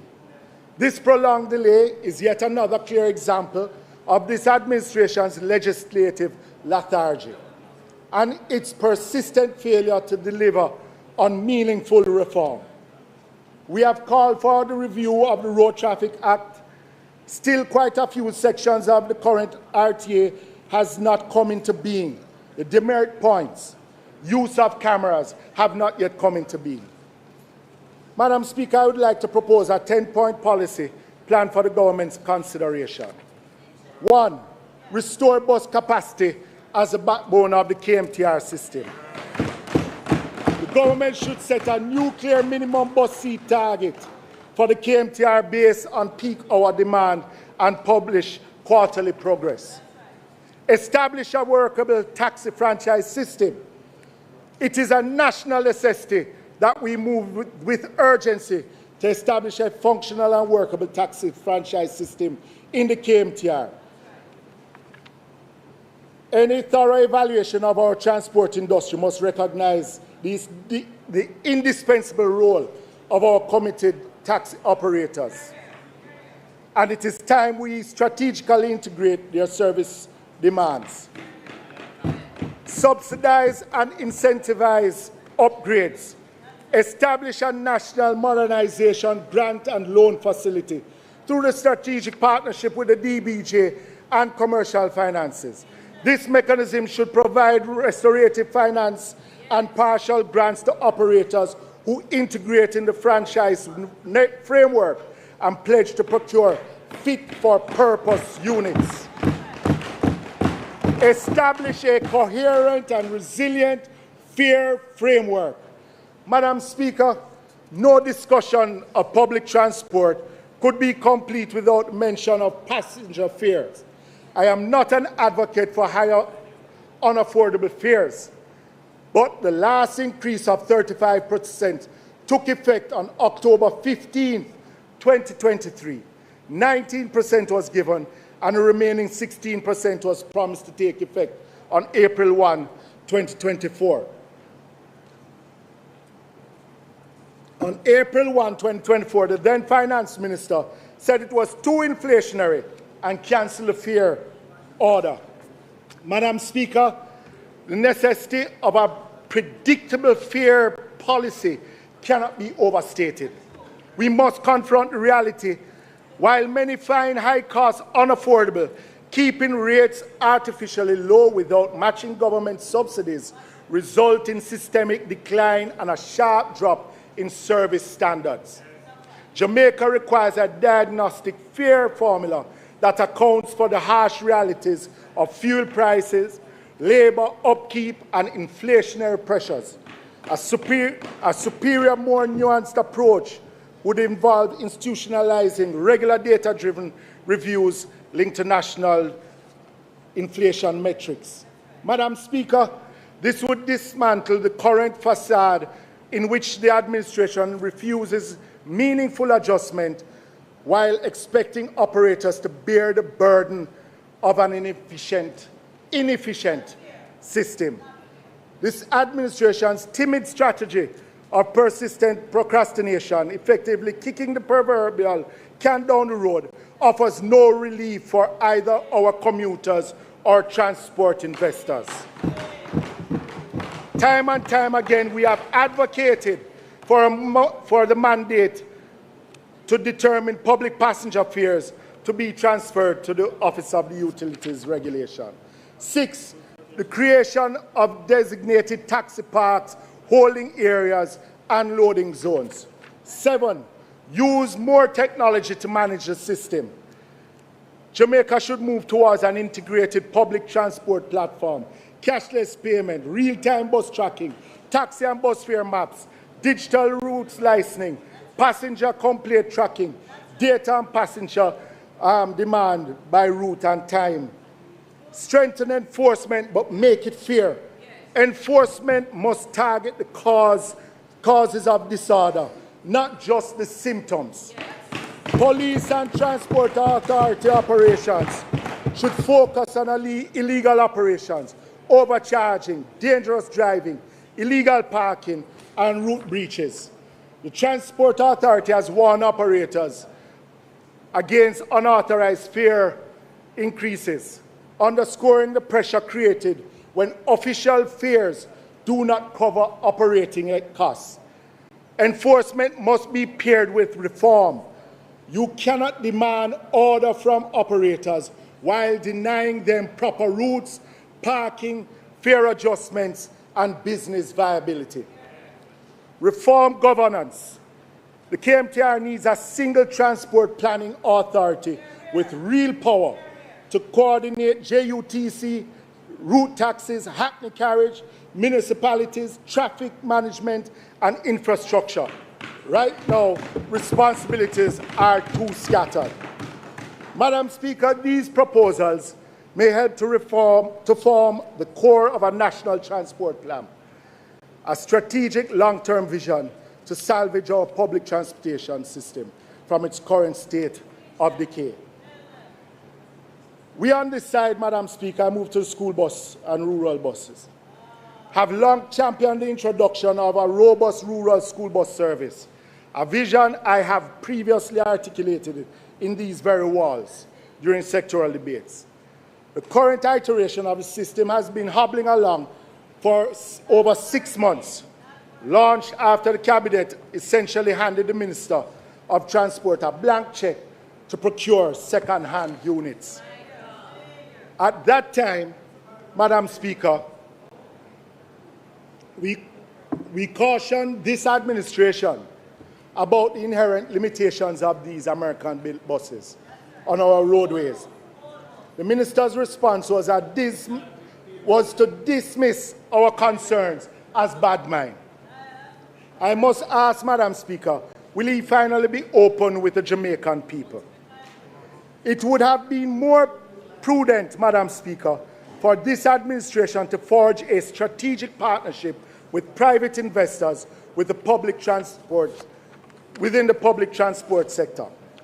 A national school bus service must comprise a synergistic blend of both public and private entities, with a primary reliance on private operators to ensure island-wide efficiency. Implementing such a strategy would afford the administration the necessary fiscal space to desperately rebuild the JUTC, which is currently hobbling along. Madam Speaker, we need only to look to jurisdictions like Florida and New York, which successfully utilize a synergistic blend of public operators and private contracting, all while the state maintains rigorous oversight and safety monitoring. By leveraging private contractors, we can cut operational expenditures by 30 to 40%, while stimulating robust employment and economic growth across our nation. Consider the impact of establishing a specialized credit facility via the Development Bank of Jamaica or a comparable body designed to provide restorative financing and reducing interest rates as a strategic incentive for stakeholders to acquire fit-for-purpose vehicles. Madam Speaker, let us examine the first 6 months of this rural school bus service, which deploys 115 units across 13 parishes. According to the ministry's internal data, this emerging framework has already imposed a high cost to the national budget. Fuel costs amount to $126 million, $21 million in 6 months. Salary obligations totaling $252 million or $42 million every month. This culminates is a cost of $378 million in 6 months. And the figure does not include the ongoing maintenance liability, which is about $40 million a month. Per month? Yes, per month. Per 6 months? No. I leave these numbers, Madam Speaker, for the Jamaican people and the government to consider, especially while viewed alongside over $100 billion in losses already incurred by the JUTC. The country is owed the courtesy of a national transport plan. Madam Speaker, we on this side put forward the RIDE program, Rural Initiative for Delivering Education, a robust partnership with private operators designated to provide subsidized transport for over 30,000 school children daily across the length and breadth of the island. compared to the 15,000 under this administration. This vision deliberately targets vulnerable students who are forced to navigate multiple transit points just to reach a classroom, bringing much-needed relief to their already struggling families. It is a plan that looks beyond simple town-to-town transit, reaching deep in those remote, forgotten communities that currently possess no official routes. Madam Speaker, I want to touch on ride-sharing. Madam Speaker, in a prior address to this House, I recounted the harrowing fate of Daniel Angling, the young educator whose life was tragically extinguished after she engaged in a ride-sharing service in May 2024. The discovery of her remains in Salt River stands as a grim indictment of this administration's catastrophic failure to regulate this rapidly growing industry. A full 12 months have elapsed since the minister stood in this House and solemnly pledged to enact an immediate legislative framework for ride-sharing. Yet in this current session, we are met with another empty vow regarding a national policy that has allegedly just now received Cabinet's approval. A document the minister purports will form the backbone for regulating Jamaica's ride-hailing industry. The contradiction is stark, though. How could a legislative promise be made a year ago when the guiding policy remains non-existent? Can we truly expect the latest framework to finally manifest into actual law? I certainly hope we are not witnessing another year of just sweet talking, another cycle of hollow commitments and a total absence of meaningful protection for the Jamaican people. While the minister slumbers on this matter of life and death, our legitimate, law-abiding operators, the dedicated members of JUTA, JCAL, MAXI, and even our Hackney carriage operators are being strangled by systemic inertia. These essential stakeholders are bleeding financially because the government refuses to confront the ride-hailing crisis. It is a disgrace and represents a complete abdication of leadership. Before I assess the aviation landscape, Madam Speaker, it is only fitting that I pause to acknowledge the profound dedication and meritorious service of our aviation workforce. Their tireless efforts following Hurricane Melissa ensured that our vital air connectivity was restored at remarkable speed.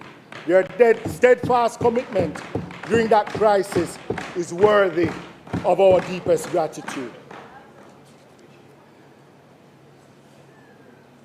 I turn now to focus on airport operations and concession management, specifically the administration's short-sighted decision to securitize future airport cash flow. This move to monetize future revenue to address fiscal demands, including the Spark Road program, effectively mortgaged the future of the next generation. The 2024-25 securitization has pledged government revenues from both the Norman Manley International Airport and Sangsters International Airport, fundamentally altering the incentive structure of airport governance for years. The irony is stark, Madam Speaker. While airport funds are diverted to roadworks, the actual access to our airports and their logistic integration remains woefully suboptimal. This securitization creates a climate of future fiscal rigidity that we can ill afford.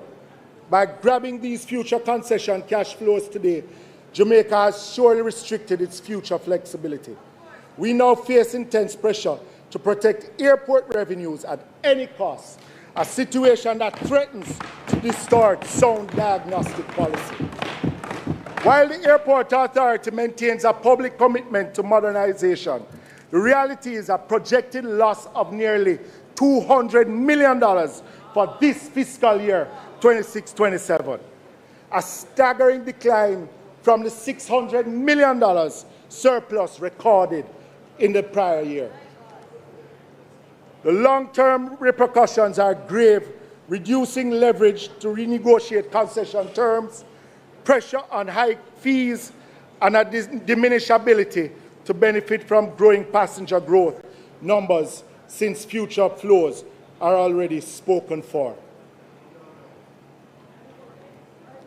While Norman Manley has seen some improvement, it remains commercially anemic compared to its future potential. Ian Fleming's remains strategically neglected, failing to mature into the regional gateway it was promised to be.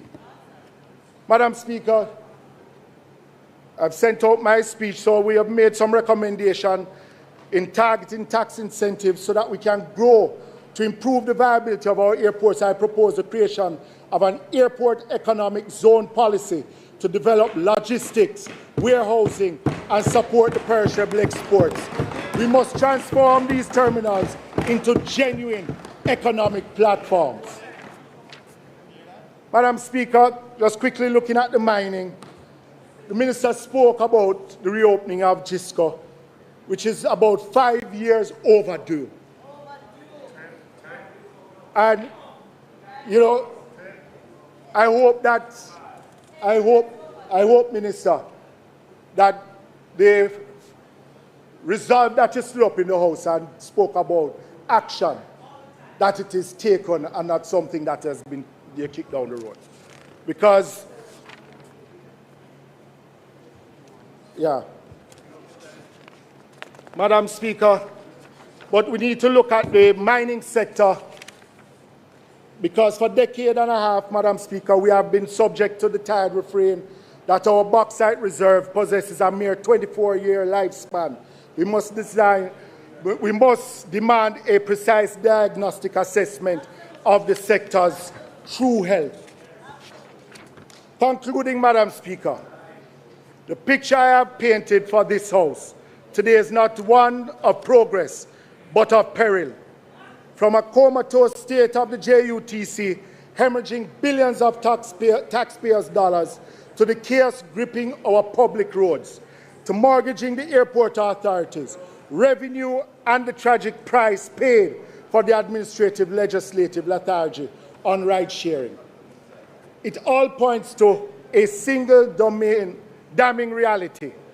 This administration has chosen sweet-talking over serious diagnostic governance. We have exposed the failures to plan, whether for a sustainable national school bus service or a modernized mining sector that truly serves its people. If the government continues to ignore the collapse of public transport and refuses to reform the mining sector, Jamaica's future is bleak. A nation cannot survive if public transport strangles productivity, traps the poor in cycles of lost time and wages, and widens the gap between urban and rural parishes. Workers are late, students are stranded, and commerce and industry have slowed. The economy literally bleeds every hour. And we have asked repeatedly, is there a plan? The clock is not merely ticking, it is counting down to a crisis. I implore this administration, abandon the patchwork fixes, cease the hollow commitments, and deliver the real action that the Jamaican people, our long-suffering commuters,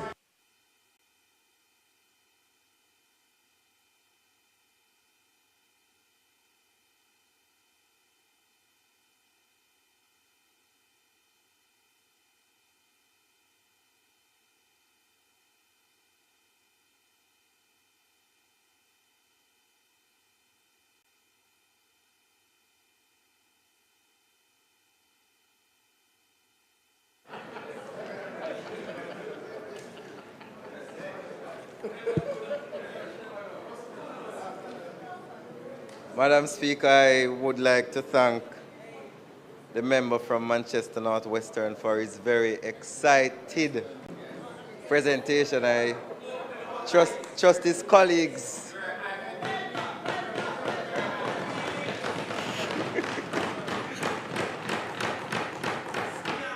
I did not hear the excitement yesterday, but we move on. We will have now the member from St. James Southern, who will make her presentation, Madam Speaker.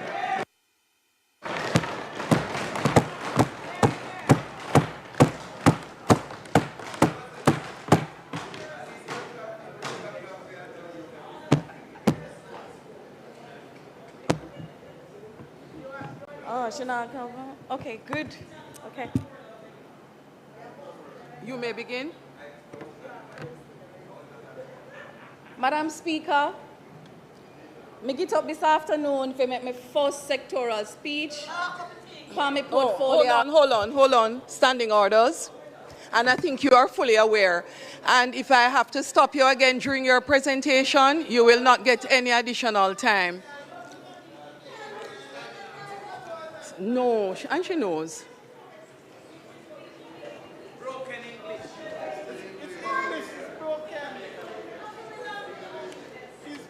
Standing order 6, page 3. When I speak to this, The presentation on culture. It's not Spanish. That's Spanish.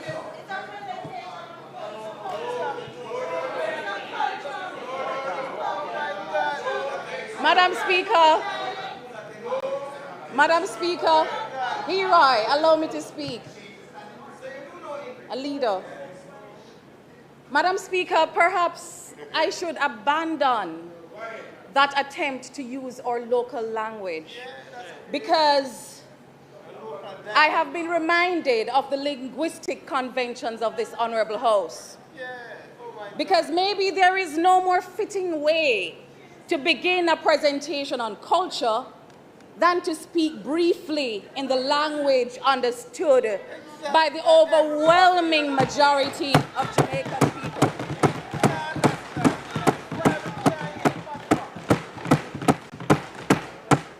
Even if that language still struggles for full acceptance in some of our most formal national spaces, including this very parliament.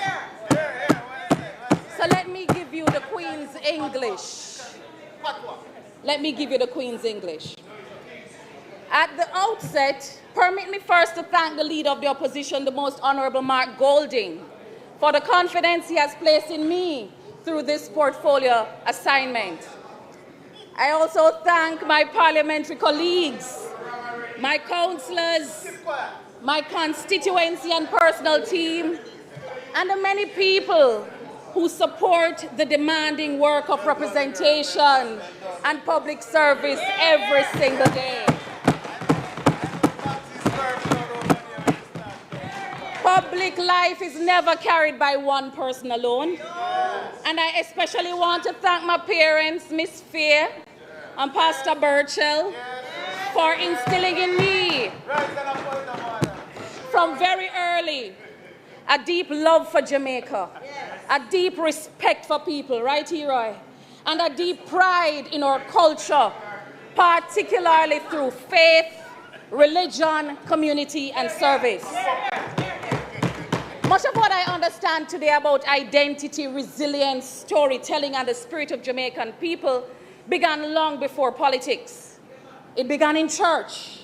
It began in my community. It began in school. It began in my yard. And permit me especially to acknowledge the people of South St. James who traveled all the way from country to town to sit in this chamber today to hear their MP deliver her maiden sectoral presentation. From Anchovy to Catadupa, from Maroon Town to Welcome Hall, from Springfield to Mount Carey, thank you for making the journey. Thank you for believing in me. The people of South St. James are not merely observers of Jamaican culture. We are carriers of it. We're protectors of it, builders of it. And I want them to know that every single day I walk in this house, I never forget what it means to represent you. I never forget where I come from. And I will fight every single day for the people of South St. James and for the dignity, the potential and future of rural Jamaica. I'm a country girl. Before I proceed into the substance of this presentation, permit me briefly to make an observation about the structure of our sectoral debates themselves. It would perhaps be far more useful to the country if the sequencing of these presentations allowed the Jamaicans first to hear from the sitting portfolio minister outlining the government's priorities, their achievements and proposed direction, and then shortly thereafter hear from the opposition spokesperson engaging those ideas directly, identifying the gaps, strengthening proposals where necessary, and advancing alternative visions where appropriate. That's developmental. Because the purpose of these debates should not merely be performance, political theater, or ritual. They should also function as developmental dialogue. And so in this instance, I speak before the country has yet heard from Minister Olivia Antibabzi-Grange herself. But permit me nonetheless to acknowledge her long-standing commitment to this ministry and the energy she has invested over many years in Jamaica's cultural and entertainment sectors. Big up yourself, Auntie Babsy. But in the absence of that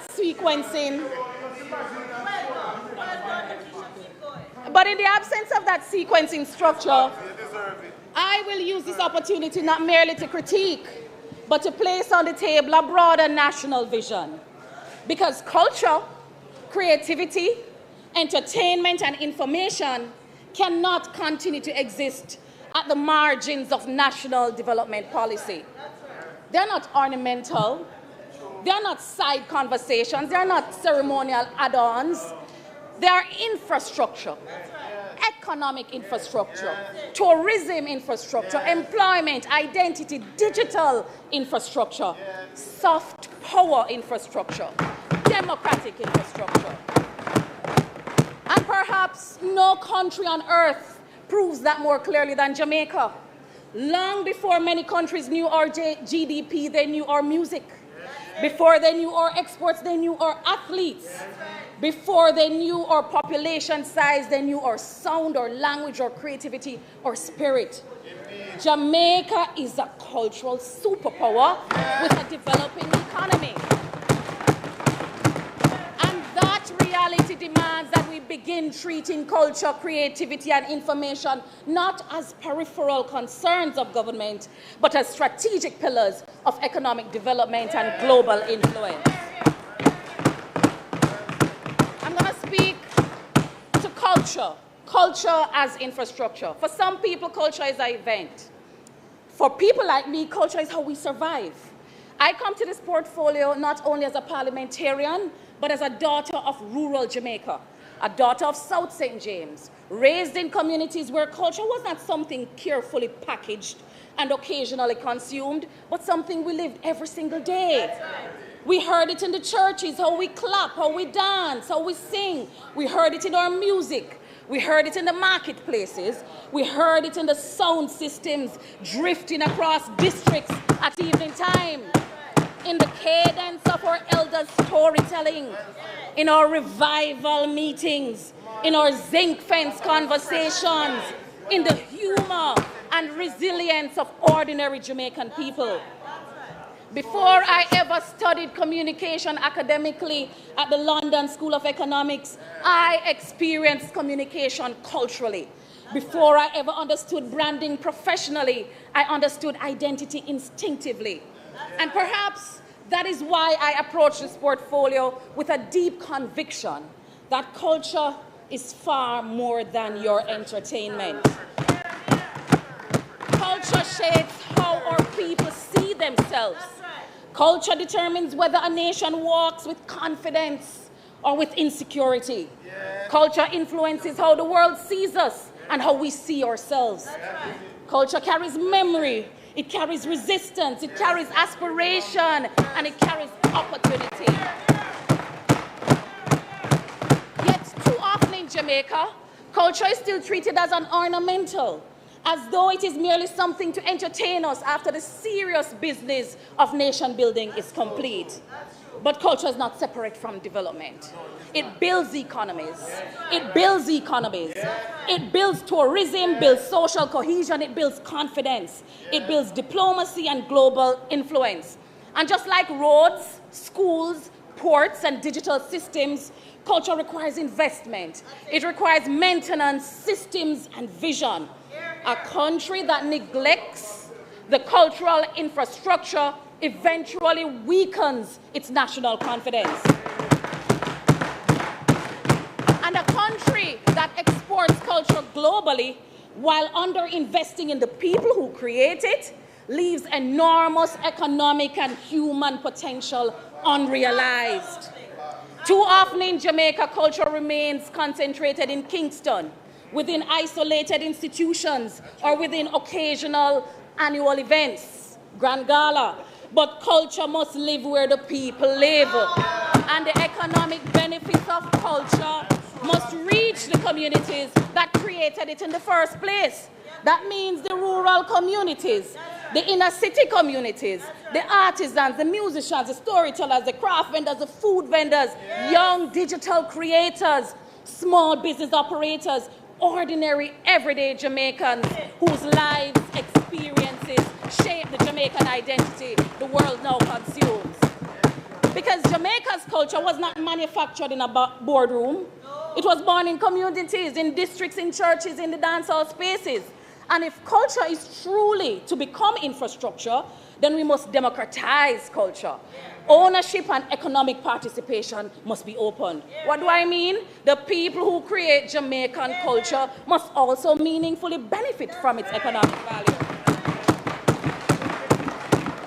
At present, too much of our cultural economy remains informal, fragmented, undercapitalized, and understructured. Too many creatives still struggle with financing, licensing, distribution, intellectual property protection, institutional support, and long-term sustainability. Too often we speak about culture emotionally while failing to structure it economically. But culture is not merely performance. It's not an item on the program. Culture is value chains. A properly developed cultural product activates entire ecosystems. The seamstress benefit, the farmer benefit, the chef benefit, the transportation provider benefit, the videographer, the tour guide, the makeup artist, entire communities benefit. And perhaps one of the clearest examples of untapped cultural potential sits deep in the hills of South St. James, the story of our national hero, Sam Sharp. Too often, we reduce Sam Sharp to a portrait on a mural wall somewhere, a face on a currency note, or a once-a-year ceremony attended by a sprinkling of people in Catadupa Square. But Sam Sharp was visionary, intellectual, spiritually grounded, charismatic, revolutionary. And what he ignited through the Christmas War, we don't call it rebellion, helped to accelerate the collapse of slavery across the entire British Empire. He's a powerful man. So it's not merely Jamaican history that he influenced world history. The audacity of that young Baptist preacher from deep bush, South St. James, lit flames of freedom for far beyond Jamaica's shores. So the question becomes, how do we move from memorializing our heroes to mobilizing their stories as living cultural infrastructure? Imagine immersive heritage journeys beginning in Croydon, where he was born, moving through Lapland, Budtrack, Moko, Kensington, tracking their way down into Montego Bay, where he lit flames of freedom. Imagine sections of the old railway system reimagined into experiential heritage journeys, retracing the pathways that Sam Sharp and his freedom fighters moved during the Christmas War. Imagine visitors traveling through history itself, actors, storytellers, drummers, food vendors, costume designers, tour guides, historians, entire communities participating in a living cultural economy rooted in Jamaica's history. Not abstract history, living history. That, Madam Speaker, is how rural economies remain alive. That is how tourism moves beyond resort walls. That is how educational tourism develops. That is how communities participate directly in the monetization of their own heritage and identity. Because Jamaica must move beyond limiting cultural tourism to occasional performances and resort entertainment. People no longer simply want to observe culture, they want to experience it. And Jamaica possesses one of the richest cultural experiences anywhere in the world. But too often we fail to organize it intentionally. Just last week, Jamaica witnessed something deeply revealing. International digital influencer iShowSpeed visited Jamaica briefly. And within hours, millions globally were immersed in Jamaican culture through live streams and social media. And what captured global attention was not polished advertising. It wasn't the sun, sand, and sea advertisement. It was authenticity. People experienced Jamaican humor, or music, language, dance, food, energy, and our big personalities. And of course, iShowSpeed had to come and visit the unofficial tourism minister, Popcorn Andre Sutherland. What we witnessed was digital tourism marketing, but it was packaged for iShowSpeed. We deserve that kind of packaging every week, every month in our country, not just to show off once for the year.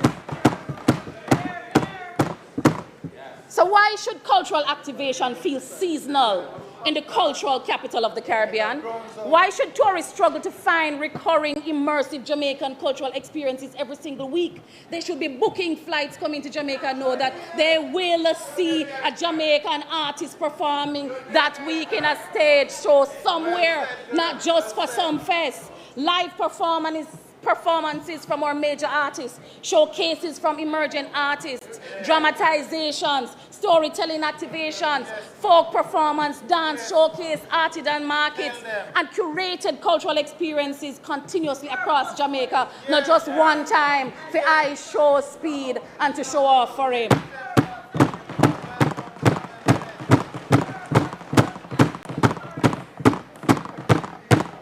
And even in recent weeks, Jamaica has been having an interesting cultural conversation surrounding the reinterpretation of the traditional folk piece, Hill and Gully Rider, now reimagined by younger creators through more modern and controversial lens.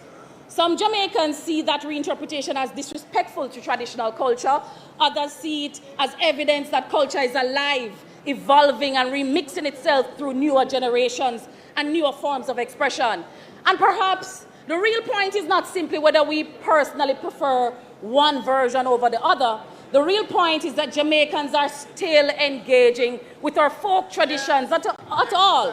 They're still pulling for them, debating them, reworking them, arguing them, and in doing so, keeping cultural memory alive in contemporary spaces. Other countries have built billion-dollar industries around fictional heroes, Spider-Man, Batman, Superman, yet Jamaica possesses real heroes whose courage changed history itself. Why should Jamaican children know more about fictional superheroes than about Sam Sharp, Nani, and Paul Bogle? We should dramatize Sam Sharp, animate him, write novels about him, produce streaming series about him, make him emotionally accessible to younger generations, show him as human, young, brilliant, charismatic, in love, alive, because storytelling itself is economic infrastructure. I'll move quickly to the creative industries, entertainment, and economic modernization. The global creative economy is now valued at over US $3 trillion. It is time for Jamaica to claim a larger share. Today, the global economy is increasingly shaped by streaming, digital media, AI, influencer economies, creator platforms, and direct-to-audience activation, or aesthetics, or dance styles, or slangs mid-air. They're traveling globally. Yet too often, Jamaica remains at the edge of the value chain rather than at the center of ownership. We export influence, but we under-capture value. And that is one of the great economic questions of our time. How do we ensure that the people creating cultural value also retain economic value? Because intellectual property is no longer a secondary issue. It is economic infrastructure. And Jamaica must position itself aggressively around copyright protection, licensing, royalties, creator education, digital monetization, and ownership rights. And that is why investment in creative industries cannot be treated as charity or cultural goodwill. It is economic strategy. It is youth employment strategy. It is export strategy. It is digital economy strategy. And that is why the People's National Party had already proposed from as early as 2025 a $1 billion creative economy support fund, regional creative hubs, content studios, audiovisual training, and structured support for young creators and creative entrepreneurs. I think it's time the government do that for them, because talent without structure cannot fully scale. Jamaica must move beyond being merely a scenic backdrop for other people's productions. And I speak as the proud MP of an area in South St. James called Flat Johnson, where one of the earliest James Bond films utilized the beautiful white mountain backdrop in our constituency. So I understand the value of Jamaica's scenery and the cinematic appeal. But Jamaica must move beyond being merely a backdrop for their stories. We must become owners of stories ourselves, exporters of stories, controllers of intellectual property. Because storytelling is one of the most powerful economic tools in the modern world. And this conversation must also include entertainment itself. Because Jamaica's marketed identity versus Jamaica's regulatory reality remains deeply contradictory. And those lived contradictions within Jamaican entertainment policy must now be confronted honestly, Juliet. This is why the PNP proposed special entertainment zones, one-stop simplified licensing systems, and more coherent entertainment frameworks. Because entertainment is not disorder. Stop, lock off the dance. Entertainment is economy. Entertainment is employment. It is tourism. It is youth opportunity. Entertainment is national identity. And yes, residents deserve peace. Communities deserve safety, but regulation cannot continue functioning primarily as suppression, lock off the dance. So we cannot continue to hypocritically celebrate dancehall globally while criminalizing many of its economic spaces locally. And even the government itself has acknowledged the need for structured entertainment infrastructure through discussions surrounding entertainment development zones in areas such as Negril, as announced by the Prime Minister. Or is that something that they made up on the campaign trail? Is this merely another announcement because nothing still now go on?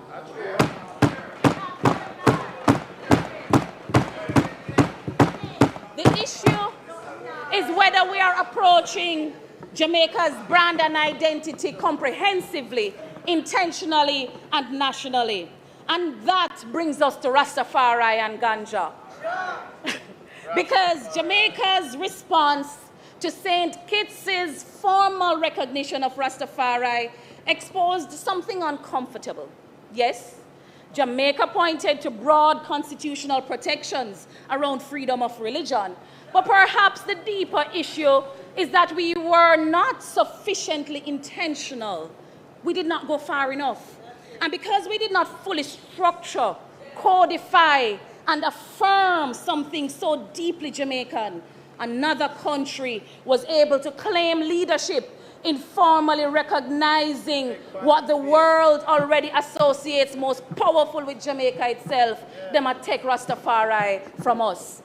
Because Rastafari is not merely an aesthetic exported through reggae music and tourism imagery. It is philosophy. It is a spiritual tradition, a political history, and a way of life born from resistance. The contradiction too must be addressed honestly.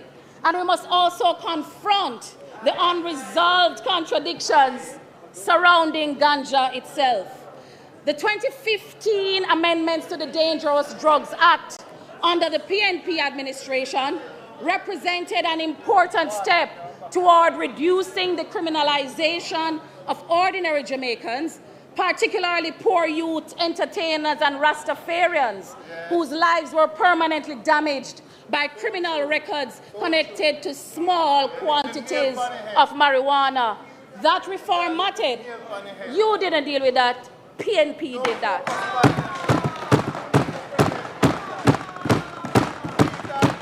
That was 2015. That was 2015.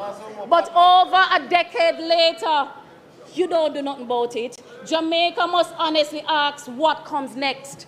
Because while global cannabis industries continue expanding medicinally, commercially, and economically, Jamaica still appears uncertain about how strategically it intends to position itself within ganja's future.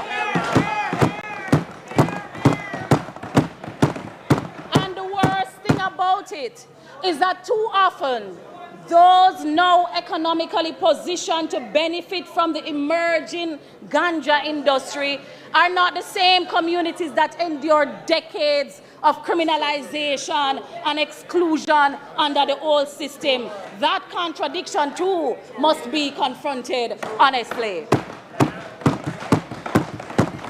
I'll speak quickly to my other portfolio assignment, information. Let me now turn briefly to talk to you about information itself as infrastructure. The architecture of public communication is changing rapidly across the world. Traditional media institutions are under severe economic pressure. Advertising revenues are shrinking. Digital disruption is accelerating. Audience habits are changing. Newsrooms are shrinking. Media houses are restructuring. And increasingly, government itself has become one of the largest advertising clients, sustaining portions of the traditional media ecosystem. Every other advertisement on radio and TV is sponsored by a government agency, ministry, department.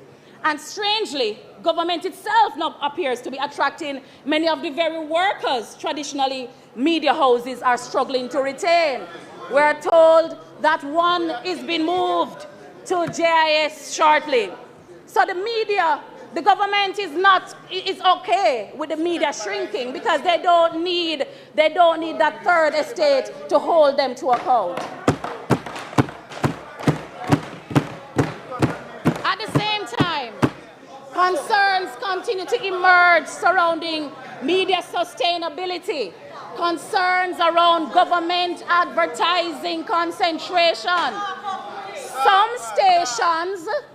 Some stations get more than others of the government's advertising spend.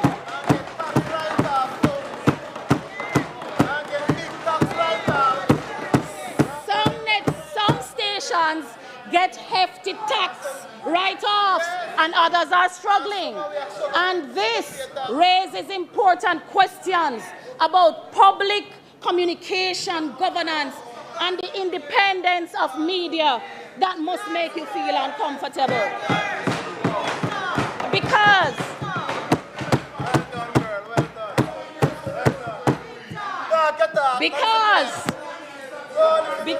across government today, communication spending has become Madam Speaker, may I have some protection, please, from the leader of government business acting. Madam Speaker, my time. Members, I want please allow protection the from the Deputy member House Speaker, to Madam have her Speaker. presentation. What did she say? Madam Speaker, I'm not hearing you. You can rule in for protection.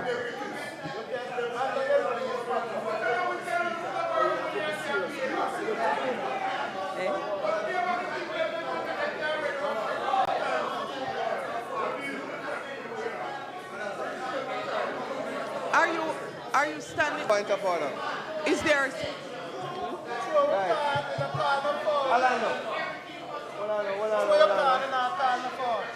Madam Speaker, It's standing order. on a point of order. A very serious allegation was made by the Speaker. The Speaker said that a media house, the presenter said, a media house was the beneficiary of massive write-offs, tax write-offs.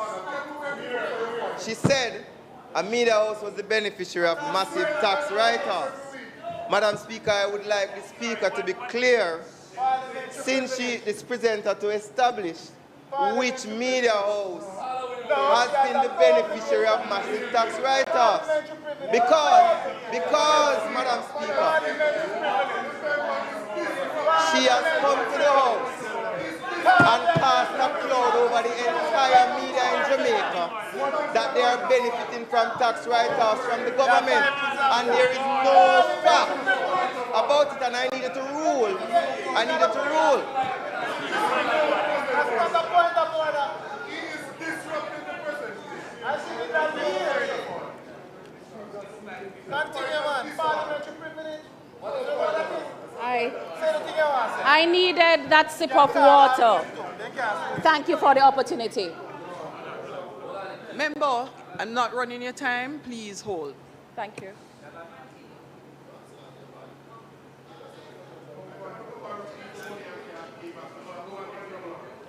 Who are you talking about? Nation? Who are you talking about? Who are you talking about? Who?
You weren't listening up to now.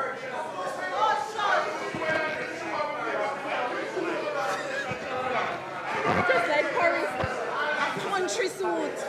This is not Paris, this is a country suit. What are we doing?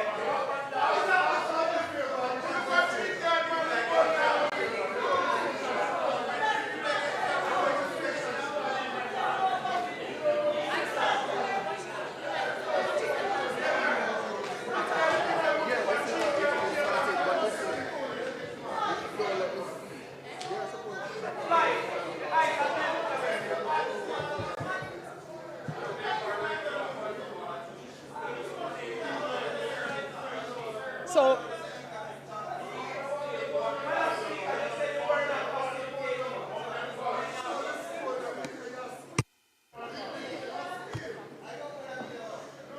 are you ready?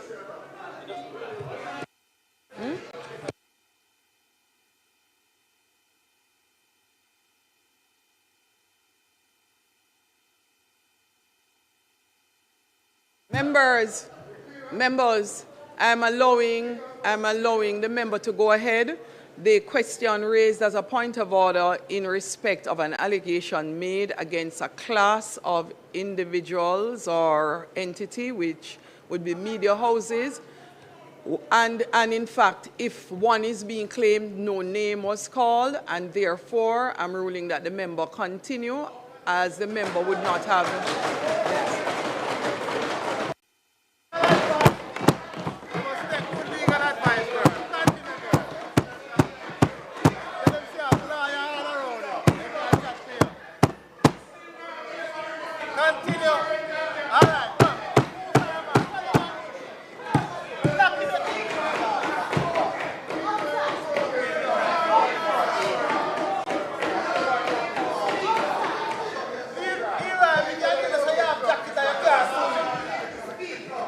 Madam Speaker, I'm asking for protection under Standing Order 40. And I hope that the leader of opposition government business can observe that.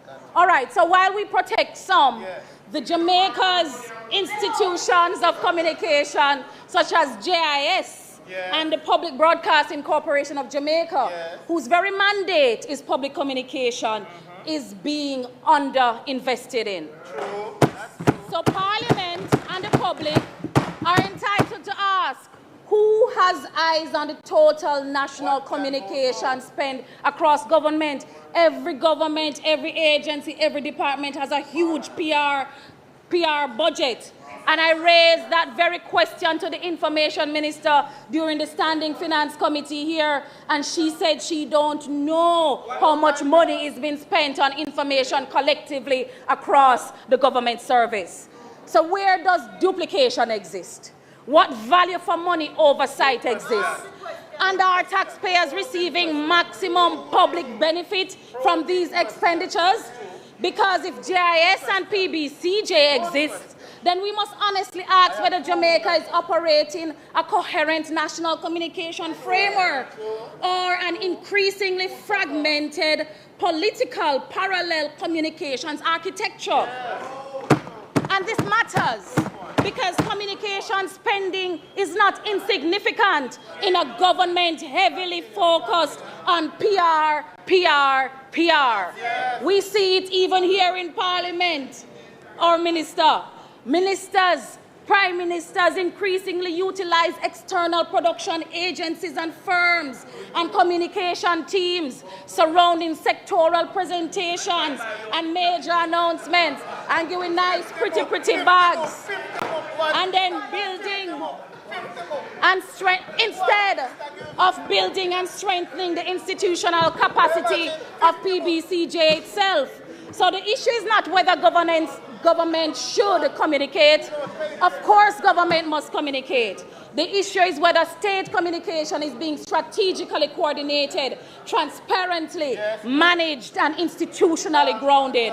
Because government communication must outlive governments. Public information belongs to the people, not to personal algorithms or individual political branding messages around ministers themselves. And that is why Jamaica urgently needs a modern digital communication policy, a social media governance framework, an artificial intelligence policy, and stronger information management systems across government. Because, and I'll say it again for effect, because ministers and deputy speakers change, governments change, but public institutions remain.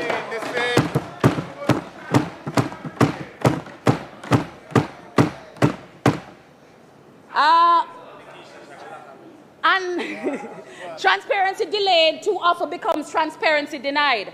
And ordinary Jamaicans continue to experience communication breakdowns in real life through poorly coordinated government systems. No NARA can solve poor governance. We saw this recently in programs such as Roofs, where many citizens struggle to even access clear information, proper updates, functioning help desks, and coherent communication pathways. That's why money still left unspent from burial and come catch up Pamelisa money. That is not merely a public relations issue. That is governance infrastructure. Ultimately, this entire presentation, Madam Speaker, comes down to one central idea. Jamaica possesses extraordinary cultural power, but power without structure becomes leakage. Influence without ownership becomes exploitation. Talent without policy becomes vulnerability. And if Jamaica is serious about the future, then culture, creativity, entertainment, and information can no longer remain side conversations in national development. They must become central pillars of economic modernization itself, because culture is not decoration. Culture is infrastructure. And if we build it seriously, intentionally, and inclusively, then perhaps Jamaica will finally begin capturing the full value of the genius its people have always possessed. I thank you. Well done, man. Well done, man. Well done.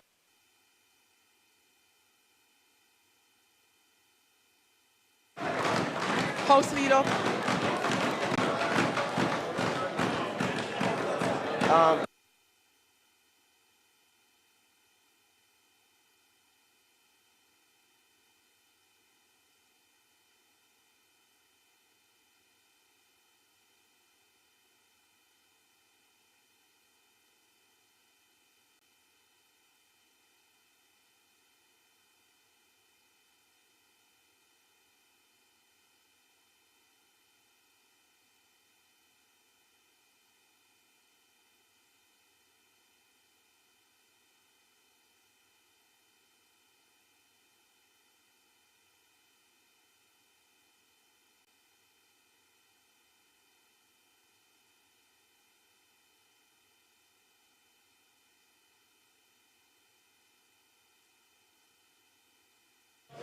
House Leader. Thank you very much, Madam Speaker. I want to thank the three presenters who presented today. Relax. I want to thank the Minister of Agriculture, Floyd Green, who gave a very fulsome appraisal of the Ministry of Agriculture, Fisheries and Mining. Also, the very valuable presentation by the Member of Parliament for Northwestern Manchester, Michael Phillips, and also her maiden voyage, the Member of Parliament for Southern St. James, who shadows the culture portfolio. Want to thank... it's her maiden voyage. Thank you very much to all the presenters. Madam Speaker, next week we will have presentations by the Honorable Minister in charge of Labour and Social Security, the member from Clarendon Northern, and we'll also have the member from St. Catherine Southeastern, and as such I move for the sectoral debates to be suspended until the 19th of May. I move for it to be suspended until the 19th of May. Would you be so kind as to also ask, as time is past 3:15, to also vote on allowing the member to, or allowing the House to receive questions. So just two things. So let me put first suspending the sectoral presentation. Those in favor? Those against? The ayes have it, House Leader. Madam Speaker, I also ask for you to recommit the item questions and answers to questions. Those in favor? Those against? The ayes have it. Time is beyond 3:15. I ask that you ask the House, I now move that the House be allowed to receive questions and answers to questions at this time. Thanks, House Leader. Those in favor? Those against? The ayes have it. Member of ours.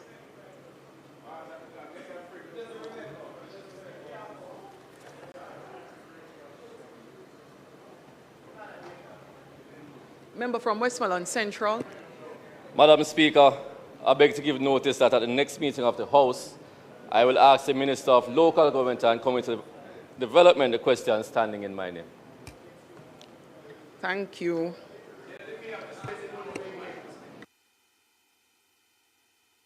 Madam Speaker, thank you very much. Madam Speaker, it is not intended for any further business today, and as such, I ask that the House be adjourned until the 19th, until a date to be fixed. Question is that the House do now adjourn for a date to be fixed. Those in favor? Those against? The ayes have it. This Honourable House now stands adjourned.